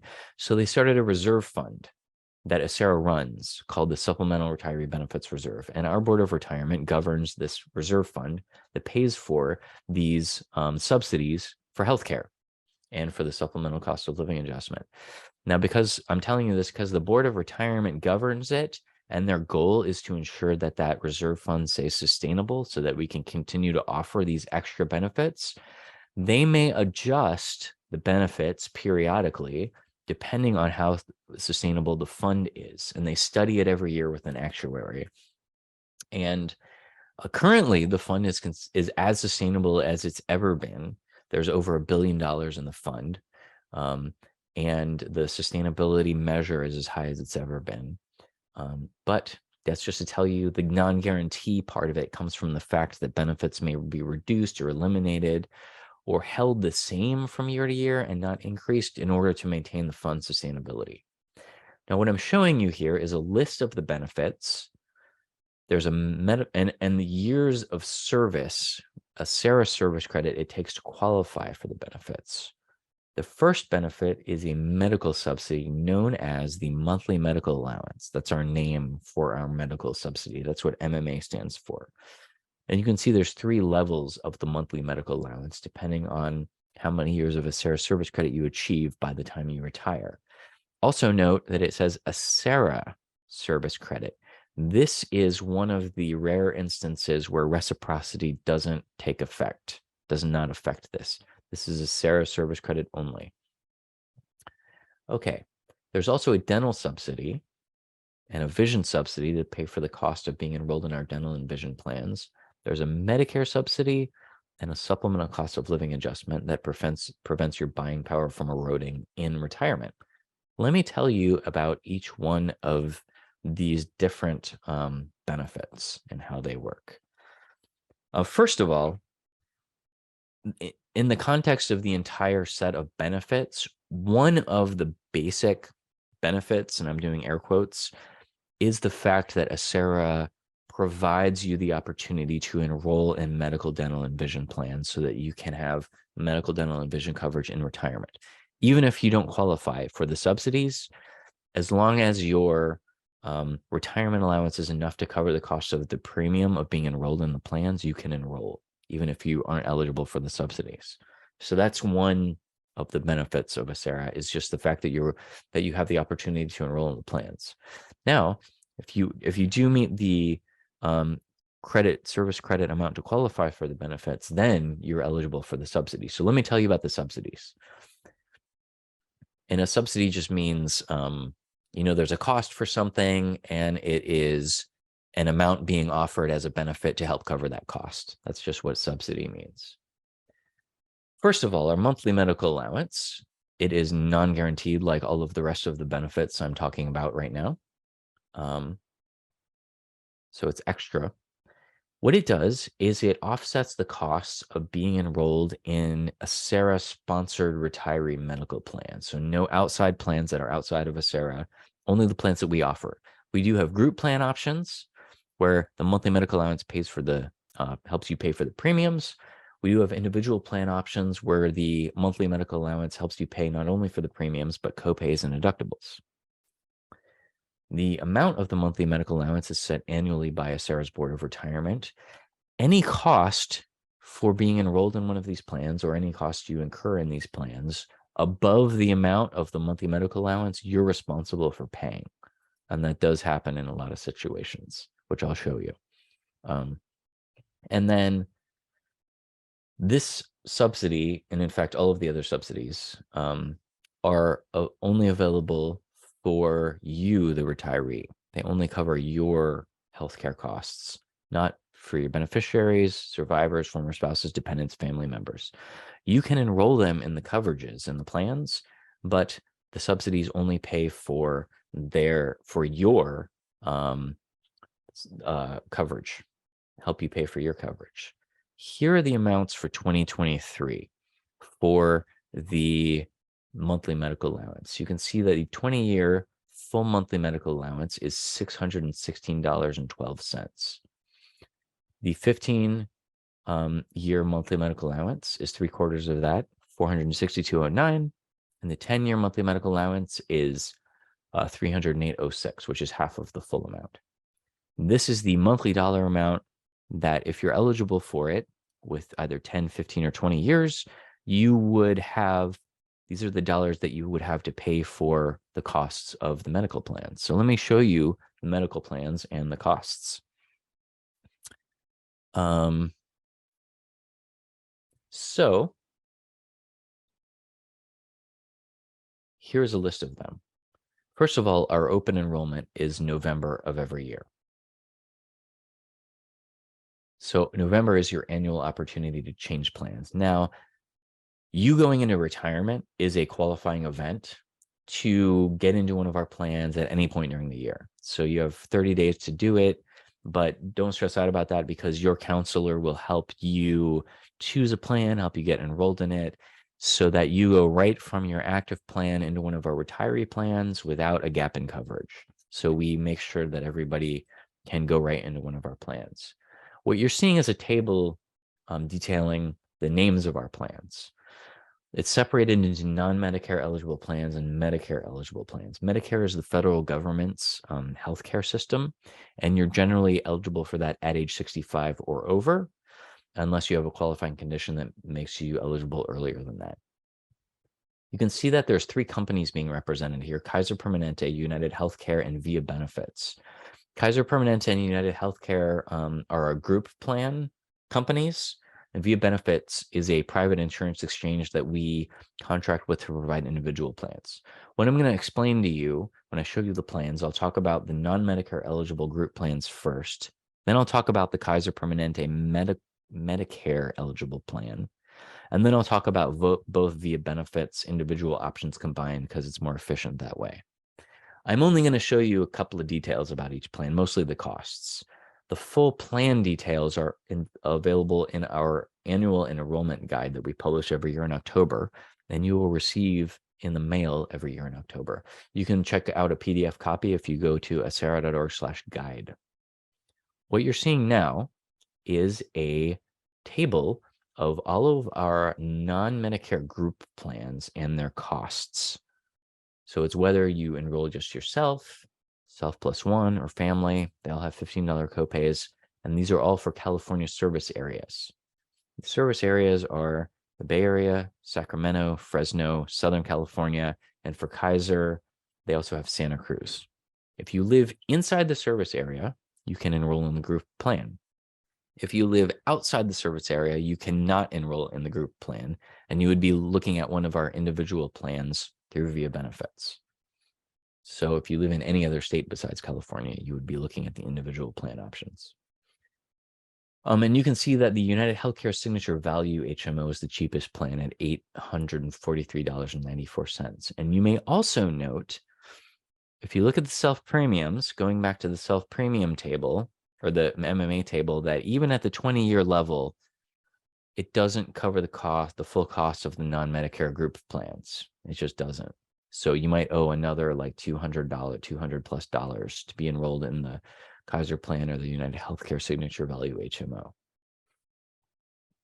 Okay, now the way that you pay for these group plans, and this is also the way that the Medicare Kaiser plan works as well, is as a convenience to you, we are going to, if you enroll in, let's say, the Kaiser HMO, we are going to deduct the premium for the Kaiser HMO from your retirement check and send it over to the Kaiser to pay for your monthly premium as a convenience to you. Your monthly premium is the monthly cost for being enrolled in the Kaiser HMO or whatever plan you choose.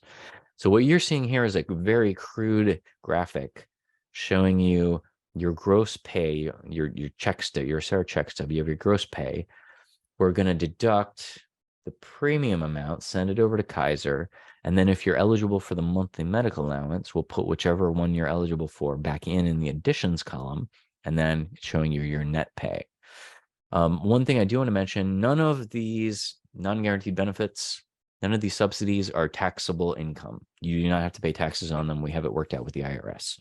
But this is just to illustrate that for the group plans, we pay the premium for you, and then we automatically put the monthly medical allowance in your check for you, and you end up paying the difference.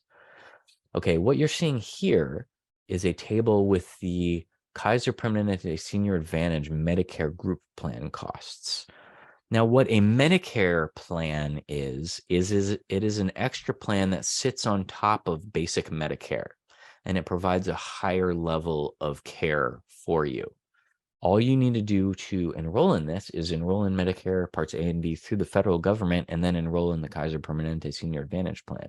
And you'll see that the self-premium is quite a bit cheaper because the federal government is actually paying for most of the cost of your coverage. And what I'm illustrating with this table, because I've included the 20-year MMA amount as a row in here. So you got your self-premium at $316.81. You got the 20-year monthly medical allowance. Well, that wasn't one of the numbers on the chart, right? $316.81. I don't see that on here. Okay. The reason for that is because the monthly medical allowance only pays up to the amount of the insurance premium for the group plans. Okay, so you do not get to keep the change. But what it does mean is the out-of-pocket cost to you is zero. It's basically a free plan if you have at least 15 years of Acera service credit. So there's really no reason not to enroll in this plan if you live in, again, the California service areas. Okay, now going outside the California service areas. Well, really, going to the individual plans. Let me start off with that. Who can enroll in an individual plan through VIA benefits? If you are not yet Medicare eligible, so you're under age 65, you can enroll in an individual plan through VIA benefits if you live inside the US, but outside Acera's group plan service areas. So for example, you move up to Redding, that's not in the group plan service area. That is in the US, of course. So you can enroll in a VIA benefits individual plan. Or if you move out to Nevada or you move over to Florida, you can get in, there's individual plans all over the US. Now for Medicare eligible people at age 65, who are eligible at age 65, in order to enroll in an individual VIA benefits plan, you simply need to live anywhere in the US. You can even be in in our Kaiser Permanente group plan service area. You could live in San Leandro and choose, if you want to, a VIA benefits individual plan instead of the Kaiser Permanente Senior Advantage plan. All you need to do is enroll in Medicare Parts A and B. Okay. There's a question: what if your spouse is older and they qualify for Medicare and you don't? So you can enroll in the Kaiser Permanente.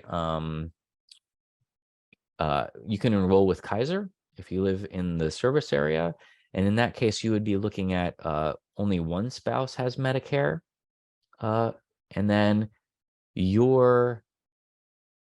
if it, actually these two, the premium would be $1,226.55. If your spouse is the one that has Medicare, you would be looking at, your monthly medical allowance wouldn't be limited to the Medicare premium. It would, so you would, if you had 20-year monthly medical allowance, you would get the full monthly medical allowance. So you can see that combination here, basically is what I'm trying to say. So there is a combination for that. Now, if you enroll in VIA benefits, there is a combination for that too. They will put you in, your spouse in a Medicare plan and you in a non-Medicare plan. Okay, so for VIA benefits for the individual plans, VIA benefits is a private health insurance exchange. They're a company that we contract with because they make this easy. They're the ones that go out and contract with 80 plus, I think it might be 100 insurance carriers at this point, to find these, to contract, to get these healthcare plans that they can then offer you and match you with. They do all the heavy lifting for us. So we pay them to do that. And what you will find is when you enroll, if you call them on the phone, you'll talk to a certified salaried non-commissioned non-biased benefit advisor. They're not, I say that to say that they're not getting a commission based on, putting you in Blue Cross versus United Healthcare or whatever. They're just salaried. They don't get commissions. They're going to narrow down the plans to what's right for you. So they have like 1,000 plans among these 100 insurance carriers, or maybe even more, thousands of plans. And what you do is you tell them where you live or where you're going to live, how much you want to spend, what level of care you're looking for. You can even get as granular as what doctors you want to visit, what prescription drugs you need. You tell them all that, and they will narrow down their thousands of plans to just a few plans that you can choose from. And they'll help you through that process. Additionally, the monthly medical allowance not only can pay for the premiums, which is the monthly cost of being enrolled in the plan, but also deductibles if you should choose a deductible plan, and copays. Now, the premiums depend on the plan because there's, many different plans with many different costs. So you're going to have to ask them about that when you do go on there. They also have a website that you can sort through the plans as well. Okay, now the monthly medical allowance, if you're eligible for it, works a little bit differently with the Via Benefits individual plans because we don't take it in and out of your retirement check because there's, like I said, 100 different insurance companies and we can't manage all that. So Via Benefits manages it for us. So in this additional crude illustration, we do have a graphic designer here. I should get her to turn these from crude illustrations into beautiful ones. So that's for a future presentation. Okay, so here's Acera. And here's your monthly medical allowance dollars that you're eligible for, okay, in this top box. Now, here's Via Benefits. And what we will do at Acera is we will send over your monthly medical allowance dollars to Via Benefits for you as a convenience to you, and they will set up a health reimbursement account over at Via Benefits where those dollars will get parked and they will wait for you there. Okay, now here's your bank account. You are going to enroll in an insurance plan with an insurance company. Excuse me. And that's going to come with a monthly charge known as a premium. So you pay them directly out of your bank account. Now you're out some money. Okay, now you're going to go to the doctor and you're going to owe a copay and you pay the doctor from your bank account. You're out some more money. What you do is you submit a reimbursement claim back to Via Benefits and they will pay you, they will reimburse you the money that you're out from your health reimbursement account, from those monthly medical allowance dollars back to your bank account. And they will help you set up all this stuff to happen automatically over digitally. And so they'll set up reoccurring automatic reimbursement payments to the insurance company and recurring reimbursements to your bank account. And then you would just be responsible for any copay reimbursement amounts, and they have an app and you can do it all online. So they make it nice and easy for you. One more thing I want to point out about the medical plans and the monthly medical allowance before I move on to the dental and vision is that for the people who are enrolling in the Medicare plans, remember, these are the plans that sit on top of the base federal Medicare. They're the people who are enrolling in the individual plans through Via Benefits that work with Medicare. These plans are so inexpensive, we have found, that the Board of Retirement wanted to reduce the amount of monthly medical allowance dollars offered for those plans in order to ensure the sustainability of that reserve fund that I was telling you about. So you can see that there's a slightly reduced version of the monthly medical allowance amount for the Medicare Via Benefits plans. For the non-Medicare Via Benefits plans, it's the other higher monthly medical allowance amounts that I showed you earlier.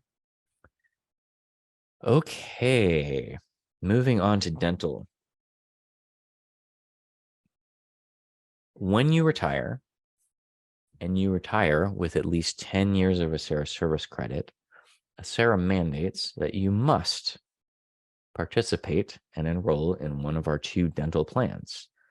And it does not cost you anything. So that means that the self-premium and the subsidy are the same. For example, if you choose as a SARA retiree with at least 10 years of SARA service credit, the Delta Dental PPO to enroll in, you will see 5124 come out of your retirement check, and we'll send that over to Delta Dental for you, and you will see 5124 go back into your check and in the additions column as the subsidy. It costs you $0. You can enroll Self Plus One, and what it costs is just the difference between the Self Plus One premium and the self subsidy. And the same goes for Delta Care USA. Delta Dental PPO is available nationwide, and you can enroll family as well. And then there's also this voluntary enrollment section. That means that if you have less than 10 years of SARA service credit, then you can still enroll in dental. It just means that you have to pay your whole way, and there's a different set of premiums, and you can see those listed out here. But you can still enroll in dental coverage through a SARA. Very similarly, vision works the same way. If you have at least 10 years of SARA service credit when you retire, you have to enroll in at least the VSP the VSP Vision Standard Plan, but the self premium and the subsidy are the same, so it costs you $4.63. Now you have the opportunity to buy up into the VSP Premium Plan, and then you would be charged $16.63 per month for that, and the subsidy would still be $4.63, and you would pay the difference. And then the same thing applies for the voluntary enrollment for the people who have less than 10 years of SARA service credit. Now, the difference between the standard and the premium plan, you can find that in our guide, our enrollment guide at asara.org/guide. One difference is you get frames every 1 year instead of every 2 years. Okay, I do have a question up there that I will address really quickly. Please explain one more time what VIA Benefits is and how it functions. VIA Benefits is an alternative to the group plans. The group plans is kind of what you're used to with your employer. Everyone is enrolled as a group. We contract directly with Kaiser or United Healthcare. And if you want that, everyone gets the same set of benefits. Now, for if that situation doesn't fit you, like I said, because you fall into one of these categories of who can enroll in the VIA Benefits plans, then VIA Benefits is a company that what they do is they match you with an insurance plan, an individual insurance plan for you.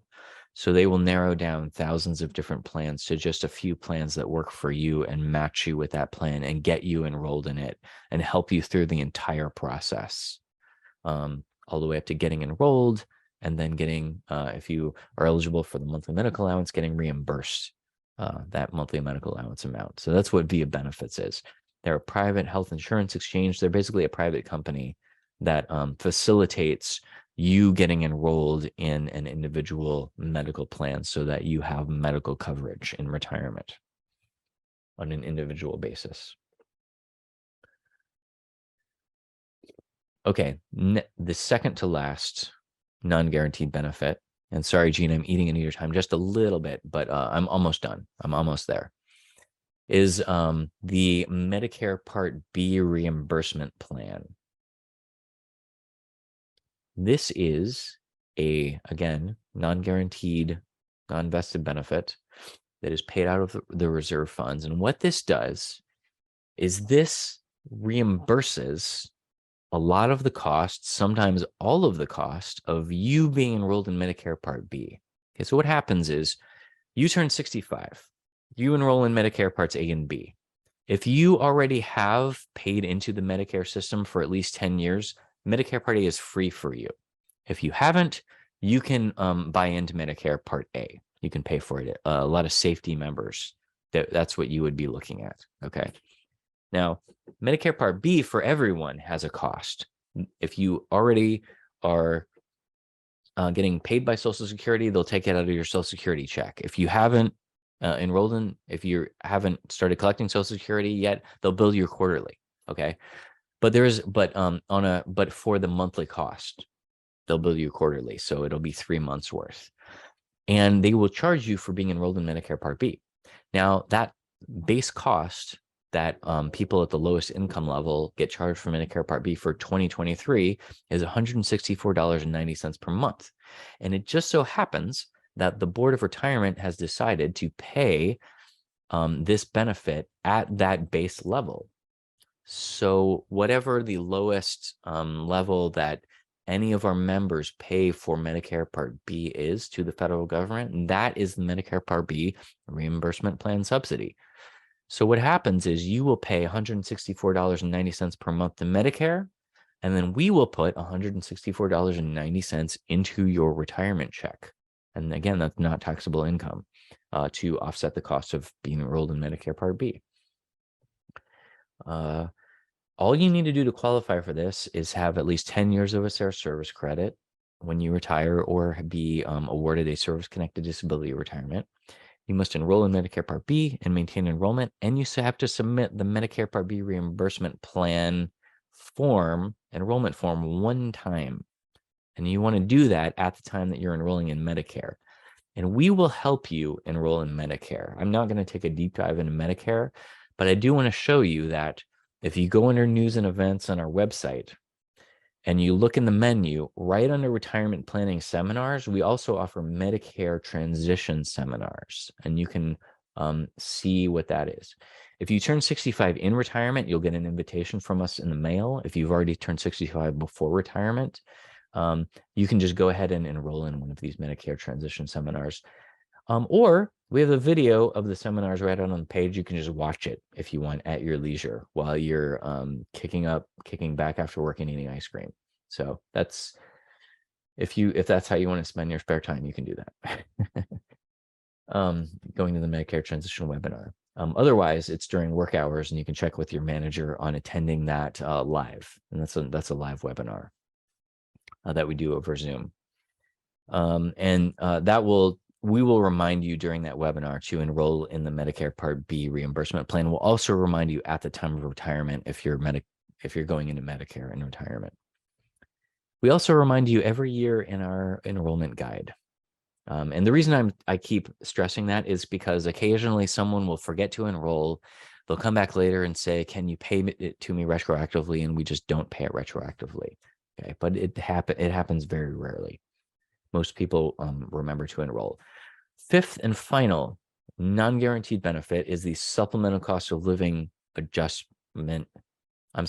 Supplemental cost of living adjustment. Maybe I said that the first time. Also known as the supplemental COLA. This is a very powerful benefit. This keeps you at 85% of your original purchasing power in retirement. So if you ever lose more than 15% of your purchasing power to inflation in retirement, the supplemental COLA kicks in, keeps you at 85% of your original purchasing power, and you can never lose more than 15% purchasing power to inflation.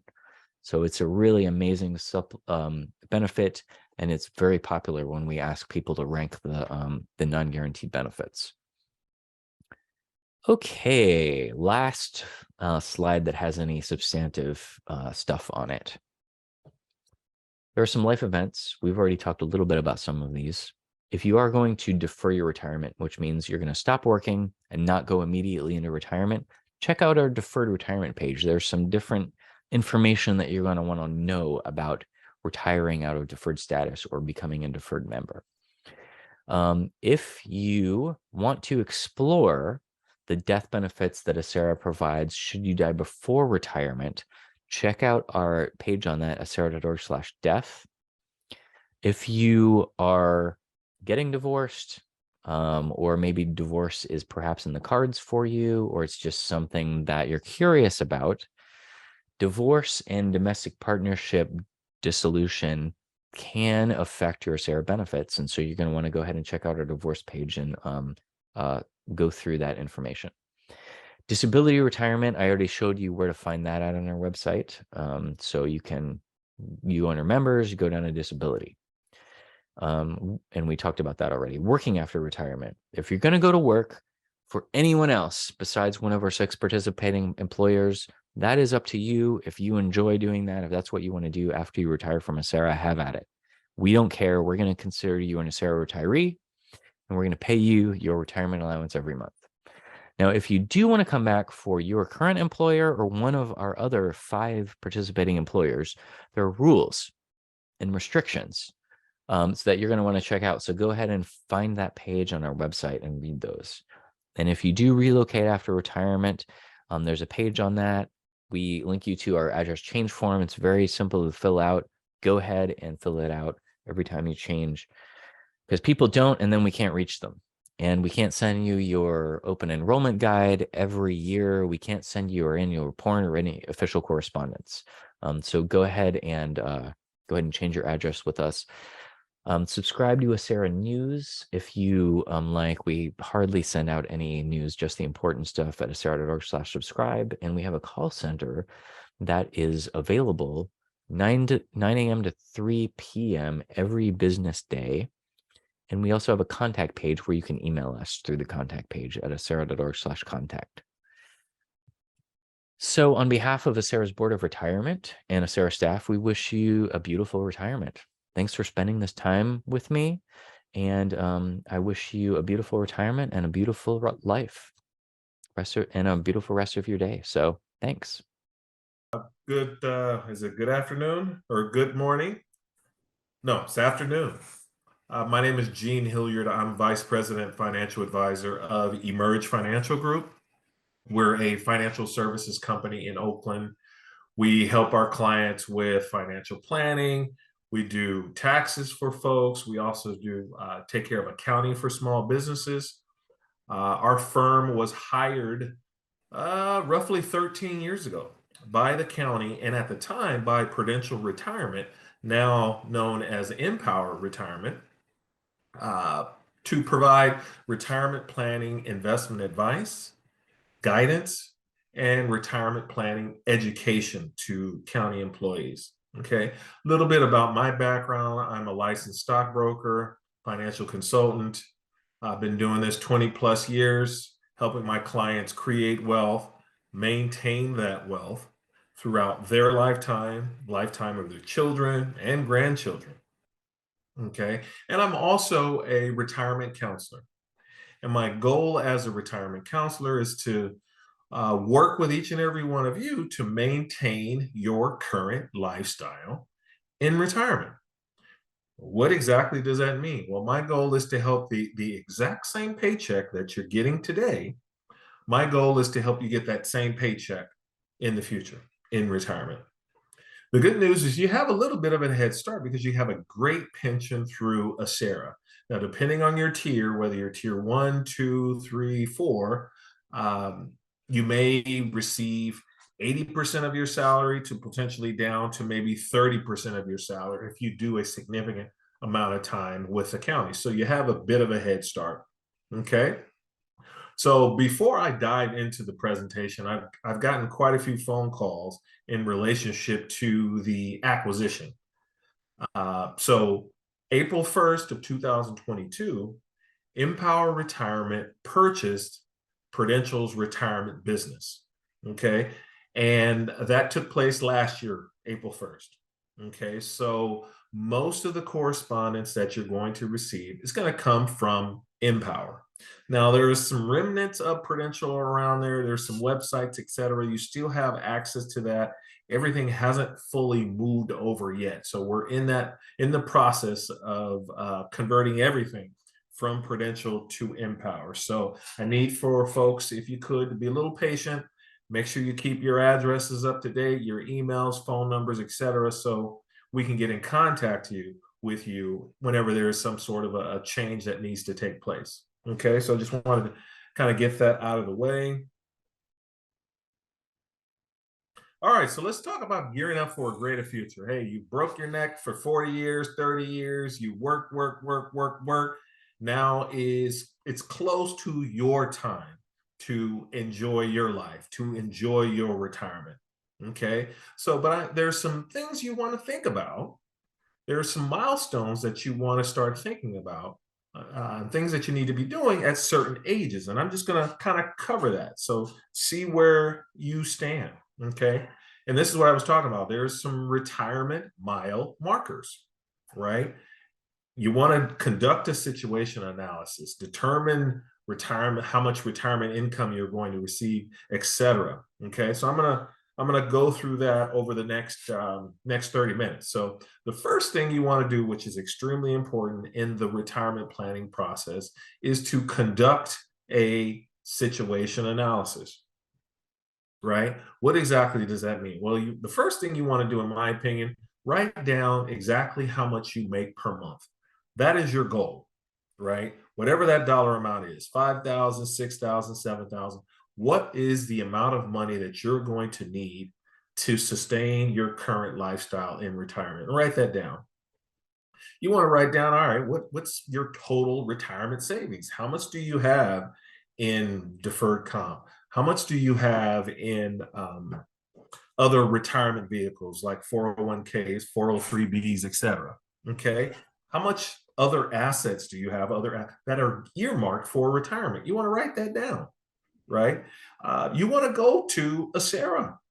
Mike, I'm sure, went over that. Log on to acera.org, create a user ID and password, determine how much you're going to receive from Acera. Same with Social Security. Log on to ssa.gov, create a user ID and password, write down roughly how much you should expect to receive from Social Security. So those are some things that you want to kind of start putting together right now. Once you have all that information gathered, then you want to schedule an appointment to meet with me, with Mark, or with Jason to kind of pull all this stuff together to see where you're at in terms of securing a comfortable retirement. Now, typically, financial planners like myself say you need roughly 70 to 80% of your salary. I know earlier my goal is to help you get to 100% of your salary, right? But you don't need 100. Some of you may need it, but technically you don't need it. You need around 70 to 80%. Some are probably thinking to themselves, well, why not 100?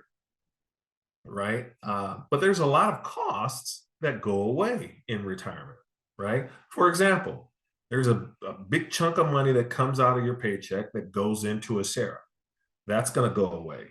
There's a chunk of money if you're invested in deferred comp, right? That's going to go away.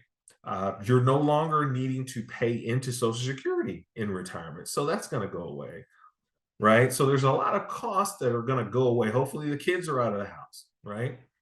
So there's a lot of costs that go away in retirement. So you don't need 100%. But like I always say, let's shoot for 100, settle for 70 or 80 if we have to. What are those sources of income? Where does that 50 or that 70 to 100% of your salary come from? Well, it's going to come from your pension. I talked about that. Savings and earnings. It's going to come from Social Security, other areas, right? Some of you may have to work in retirement, and that's unfortunate. I'd have to say that, I have failed as your local financial advisor with the county if any one of you has to go to work in retirement, right? Now, if you want to work, then knock yourself out. I have no issue with that. I would encourage you to do a little work to keep yourself busy in retirement. But I find it unacceptable that you have to work. Okay, so let's make smart decisions as we move closer and closer to retirement, and let's ramp up our savings if we have to. Okay. All right, so here's a milestone. So if anybody on this call who is around 50-ish, you're a safety officer and you're close to retirement, and you're around 50, or you're just 50 and you just want to kind of sit through this presentation, what should you be thinking about? Well, the maximum contributions for persons who are 50 and over is $30,000. So you might want to consider wrapping up your contributions. Say you're 59 and a half. All right, what should you be thinking about? Well, if you have a 403b, you have a 401k, you have a traditional IRA, and this is monies outside of the county. As many of you are aware, you can access that money without a penalty. Now, you're still going to be on the hook for taxes, but there's no 10% penalty. Okay, but if you're still working, don't pull the money just because you can, right? That's money that should be used for retirement. I'd rather you sit on that until you fully retire and then to start dispersing those assets. And now that I mentioned that, deferred comp is under tax code 457B. And because of the different tax code than, say, a 401k or 403B, there's never a penalty associated with withdrawing money from deferred comp. So just FYI, if you want to pull, if you've left county service, you want to start pulling money from deferred comp, you're under 59 and a half, you don't have to worry about having to pay a penalty. You still may need to pay taxes, but there's no penalty. At age 62, you want to start considering whether or not you want to start pulling Social Security early. You're going to take a bit of a hit if you collect it early, but you can. But again, don't collect it because you can, because if you're still working, then continue to work. And then once you fully retire, then collect Social Security. 65 is the age in which you need to start thinking about Medicare, and Mike talked a little bit about that. I'm not going to go into a lot of detail about health insurance. It's included in this presentation, but I'm not going to go into any real detail about it. I would encourage you to sit through the live presentation or listen to or watch the video that's provided by the county that talks about Medicare. 66, between 66, 67 is when you potentially could collect full Social Security. Then that depends on your age. 70 is the latest that you can collect Social Security to get the maximum benefit. So those are some things you want to be thinking about. And then lastly, at age 73, that's when required minimum distribution kicks in. What is that? That is the mandate by the IRS that you need to take out at least a minimum from your retirement accounts. Typically, that's in the 4 to 6% range. But if you're not there yet, then I wouldn't worry about it. The other note I would make, that if you are still working at age 73 plus, then the RMD, at least within the county, does not apply. But if you're still working for the county and you're 74, for example, but you have 401k assets on the outside of the county, that money is still subject to minimum required distribution. So you want to keep that in mind. You don't want to get in trouble with the IRS. Okay. All right. You're less than 50. The maximum for someone under 50 is 22,500. So it went up from last year. So you may want to consider putting a little bit more money in. Review your asset allocation if you're less than 50. Maybe when you were 20, we set up the plan for you, it was ultra aggressive. You're a little bit older, so maybe we need to adjust that a little bit. So review your asset allocation. Okay. Review your retirement strategy. Go through that process of writing down how much you're going to need in retirement, creating that user ID for Social Security and ACERA, just to make sure you're pretty much on track for a secure retirement. And you want to briefly touch on estate planning. What do you have? I know some of you may be thinking, hey, if you're 45, why do I need to worry about estate plan? Trust me, you should worry about it. What the pandemic has taught us is that tomorrow is not promised, and you don't want your heirs, your beneficiaries, to have to stress in terms of how your money should be divvied up. So you want to kind of have that stuff in order as soon as you can, even if you're less than 50. Okay. 50 plus, let's talk a little bit. I briefly talked about what you'll need to think about, but when you're 50 plus, I'll mention a little bit of maxing out, estate planning, beneficiaries, etc. Here are the IRS limits that I talked about. If you're under 50, is 22,500. If you're 50 and over, you can put away another 7,500, bringing the total to 30,000. You also have the ability to put money in an IRA, depending on your income. You may or may not be able to write it off, but the maximum for those folks who are under 50 is 6,500. If you're 50 and over, you can add an additional $1,000, bringing your total to 7,500. Keep in mind that you can technically make an IRA contribution before the tax filing deadline of April 15th or whatever it is now. So consider that to help you save in taxes. Okay. If you are 54 and a half and you feel like you're behind the 8 ball in terms of savings, the IRS will allow you to put away even more money. So you can put away $45,000 a year for the next 3 years. So you can do that 3 years for just 3 years, provided that you qualify. How do you qualify? Well, what happens is you'll need to contact Darnell Williams, darnell.williams@acgov.org. Let them know, hey, I sat through Gene's presentation. He talked a little bit about the 3-year catch up. I want to find out if I qualify. So send him an email and he will determine whether or not you qualify. Most of you probably will. How it works is he goes back through your work history to see if there were years where you could have contributed to deferred comp and didn't, right? So many of you, I'm sure when you first started with the county, you didn't even know about deferred comp. So there is money that you could have put in that the IRS will let you kind of put in going forward. But check with him in terms of determining whether or not you qualify. Estate planning is very important. I know when I was coming up, if you had a will, you were good to go, right?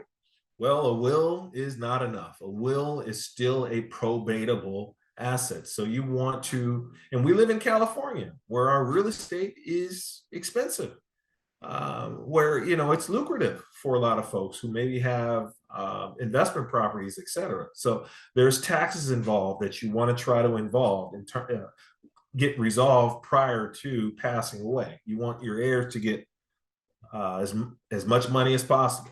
You're still going to probably need a will. Now that doesn't avoid probate, but, you know, for example, there's certain assets that can't be re-registered to a trust. Speaking of trust, you want to have a trust, especially if you have any assets of value.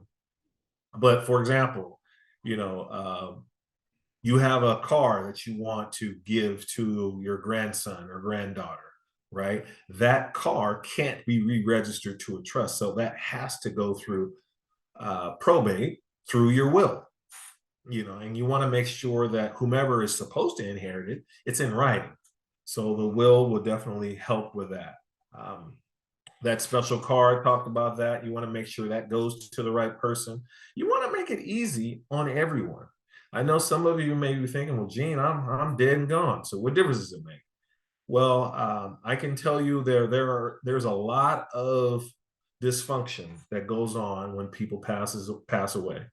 I have some cousins that where they're still fighting over my uncle's money, and he passed away 2 years ago, right? And it ruins relationships. So the more that you have in writing to make it easy on your beneficiaries, the better.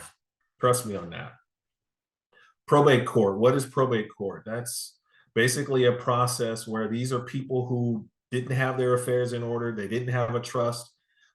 So basically a judge has to facilitate moving assets from the decedent to their quote unquote beneficiaries. And people can come out of the woodworks to petition the court to say, hey, I'm supposed to get something.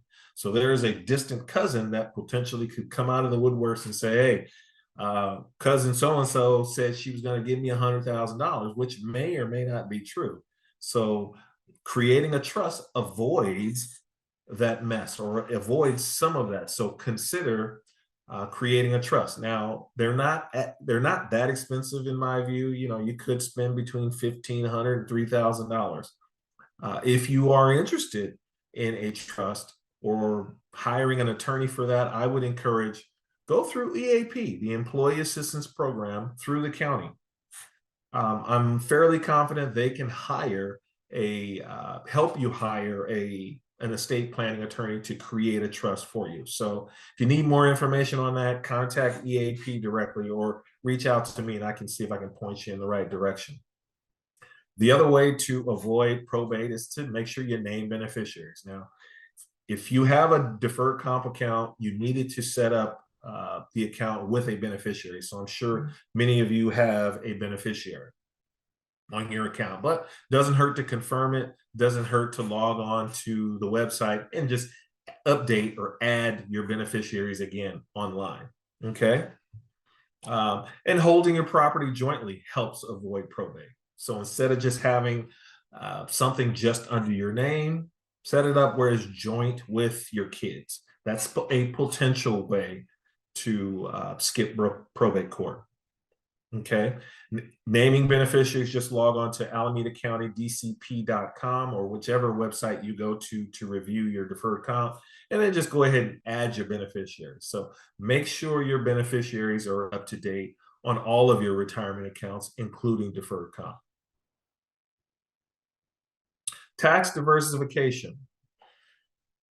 Most of the income that you're going to receive in retirement is going to be taxable. Your ACERA is going to be taxable. Your Social Security may potentially be taxable, right?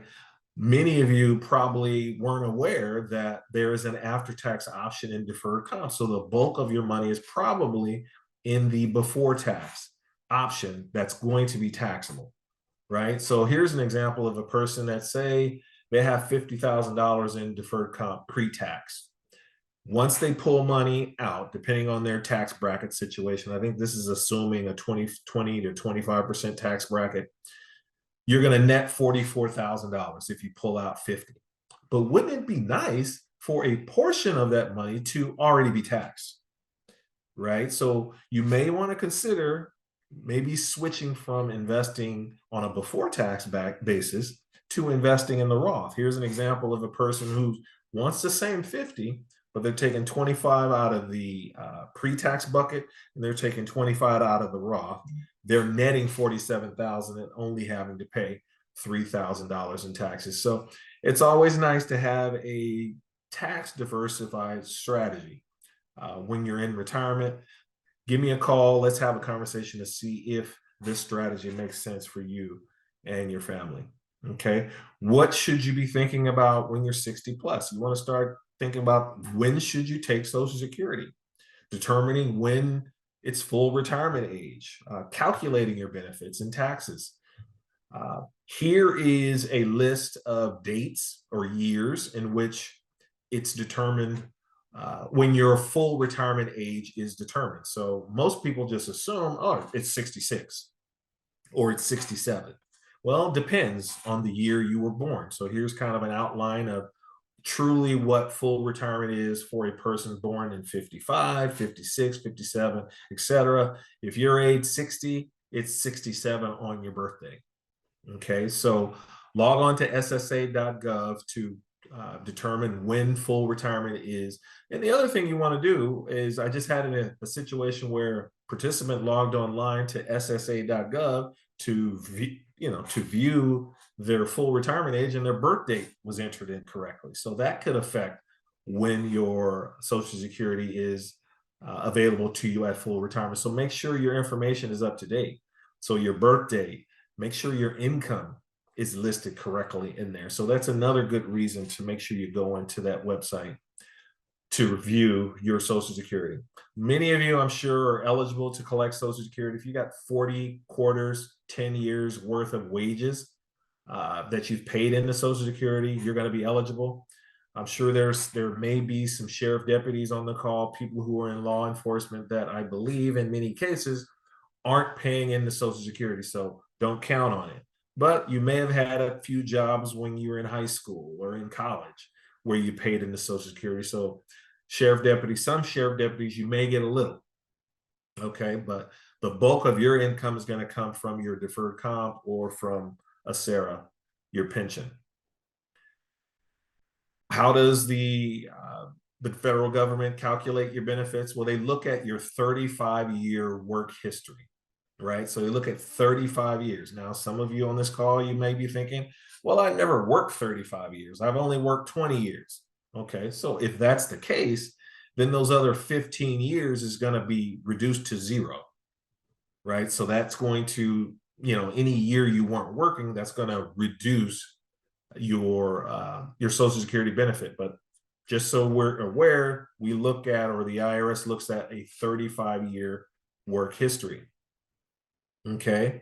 The joy of delayed gratification. Remember earlier I talked about when you collect Social Security at 62, you may take a haircut of some sort. So here's an example of a person who at 62, they would be able to collect $18,000 a year. But if they waited until 66, they can get 24. Or if they waited until age 70, they can collect 32,000. Some of you probably on this webinar are probably trying to figure out when's a good time to collect Social Security, right? I mean, there's no magic bullet when it comes to when to collect Social Security because there's so many unknowns.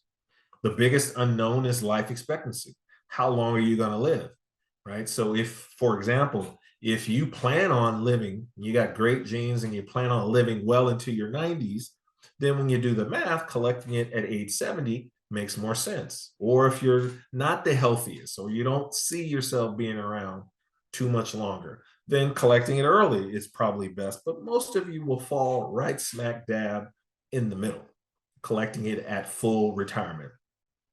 But I will say this, since the pandemic, I've kind of had a change of thought. Sometimes all money is not good money.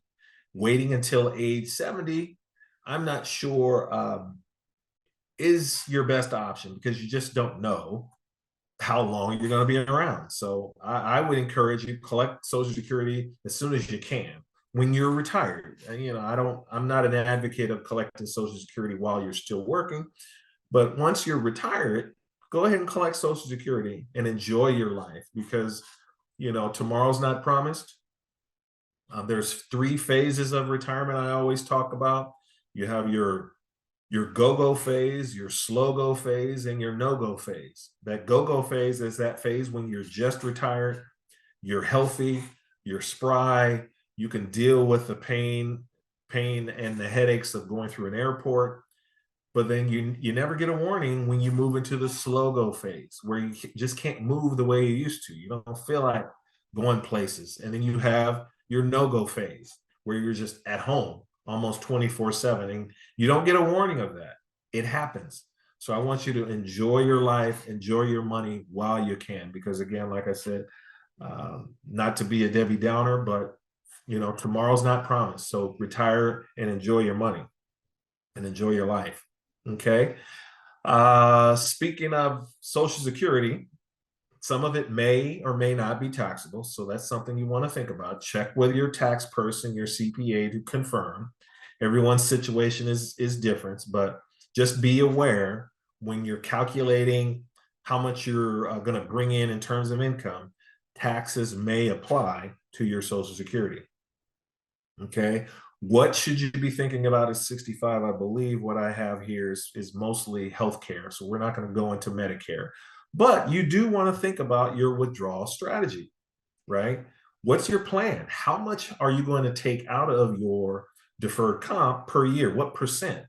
Because you don't want to run out of money, right? So typically I tell folks start at 4% a year.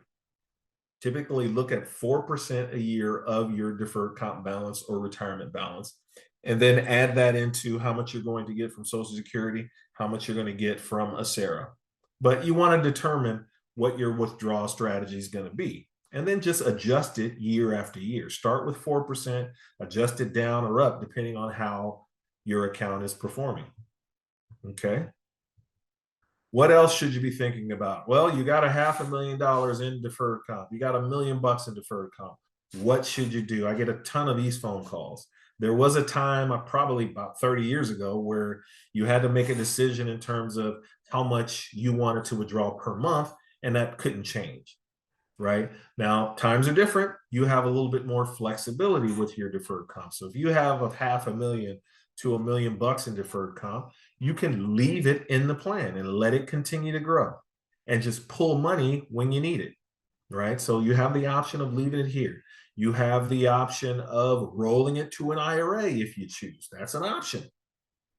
Right. But be thoughtful, be careful about doing that, because once you roll it out, you can't roll it back in, because there's a lot of benefits that are available to folks that leave their money in the plan, because the size of the plan is so large. Cost structure is much better. There's close to $1 billion in this plan, right? But say, for example, you want to invest your deferred comp money in real estate. It's not available in deferred comp, so it may make sense to roll it out. Or maybe you want to invest in stocks, individual stocks. You want to buy Apple, you want to buy Google, you want to buy Tesla. I'm not recommending those stocks. I'm just giving an example. We don't offer individual stocks in deferred comp, so it may make sense to roll it out. But you have a lot more flexibility. Reach out to me and we can talk through that when the time comes. Okay. Which assets should you tap first? I'm sure some of you have taxable money, you have 401k, 457 money, you have Roth money. Conventional wisdom says you want to pull your taxable money first, then you want to pull your pre-tax, before tax money second, and then lastly, pull your Roth money. Why? Because you want your tax-free money to grow as long as possible. Roth money is tax-free. You're earning money on that, that's not going to be taxable. So you want to make sure that grows for as long as possible. So reach out to me and I can kind of point you in the right direction in terms of which assets to tap first. Also recognize that there are still risks associated with life even after retirement, right? So you're retired. I don't suggest you run and hide and defer in Alameda County stable value when you retire, because we need some growth to keep up with inflation, right? Right now, the market, the economy is dealing with inflation right now. It's running at like 6%, right? So you need your money, at least at this point throughout retirement, to grow by at least 6% in order to keep up with inflation. Now, Alameda County Stable Value Fund, it's a guaranteed rate of return. It's a great fund, but right now it pays less than 2%. So have you really made that 2% if inflation is at 6? No, you've actually lost money. So you want to be thoughtful about that and make sure you're keeping at least some of your money invested in the stock market to get the growth. So there's market volatility risk that's out there. There is an inflation risk that we're dealing with right now, right? Longevity risk. I'll talk a little bit about that. You may live well into your 90s, and this money needs to last well into your 90s. So you have to definitely be thoughtful about how you're spending your money. And here's kind of an example of, longevity risk. Studies have shown that any woman today that's age 65, there's a huge likelihood she'll make it to 87. Men who are 65 years old today can expect to live to 84. Did you know 1 in 4 folks that are 65 today will live till they're 90 plus, right? So this money could last just about as long as when you were working. So again, let's be responsible with our money. Let's not pull out too much every year. Pull out what we think is the appropriate amount. And like I said before, 4% is a good starting point. Okay. What should you be thinking about between the ages of 66 and 70? Okay. Here's a little impact or a little discussion chart about the impact of waiting to collect Social Security, right? If you're full retirement and you wait until age 70, you're going to get a bump in your Social Security payment by 8% every year, right? But does it really make sense for you to wait until age 70? You guys have, I've voiced my opinion about that, but some of you may feel, hey, I want to get the most bang for my buck. I'm going to wait until age 70 to collect Social Security, but it's up to you. Okay. What should you be thinking about at age 73? They've changed the minimum required distribution age. It's been 70 and a half, or at least as long as I've been in business, right? But it's now 73. So required minimum distributions are very, very important. You want to make sure you're timely about taking that money out. Otherwise, you could potentially be taxed 50% of what you should have taken out. Okay. The good news is Empower will calculate your RMD for you, so you don't forget. So make sure you respond to those folks when they send you an email or they send you a letter about RMD. And then also make sure that you give them a voided check so money can be deposited directly into your checking account instead of checks being floating around. Rumor has it that there are a lot of folks who are actually tearing up their checks, right? They get a check, they think it's junk mail, or they think it's a statement, and it's a check, and they're ripping it up, right? So I would rather and then obviously you have folks who are people who are rummaging through mailboxes trying to, pick up checks. So I would strongly encourage, when the time comes for you to start collecting your RMD, or if you're taking your monthly disbursement, give us a checking account, ABA number and account number so we can put it in your account automatically. Okay. All right, V, this is the end of the presentation. The end is just the beginning. You've spent 30, 40, some of you maybe 50 years working, accumulating assets. And now it's close to your time to enjoy life. Okay. I don't want, when you do retire, what I really would like, or actually before you retire, I really want everyone on this call to be thinking about what their plans are for retirement. What are you going to be doing with yourself, right? What is your purpose in life? Up to this point, your purpose is work. Even though you may say, you know what, I can't stand my job, I can't wait to get the heck out of there. Trust me, once you retire, some of you are going to be thinking, man, I wish I could go back to work to hang out with old friends. There's people that you grew up with that may be with the county that you're going to miss, right? You're going to enjoy retirement that first year, maybe even two. But the last thing you want to do is wake up and go, now what am I going to do? Right? That's not a comfortable feeling. So come up with a strategy. Just like we talked about a strategy in terms of saving towards retirement, come up with a strategy of how you're going to feel your time. What are you going to be doing in retirement? And I would encourage, hey, if you can come back as a retired annuitant, hey, do that too to make a few extra bucks, or do something with your time. Keep a same schedule. Get up at the same time every day. You don't want to just sleep in until 12 every day. Keep a schedule. Okay. Stay sharp. Okay. So with that, I will turn it back to Mike if you're still there, and we'll answer any questions you guys might have. Thank you so much, Gene. That was really excellent. Thank you very much. It's my pleasure.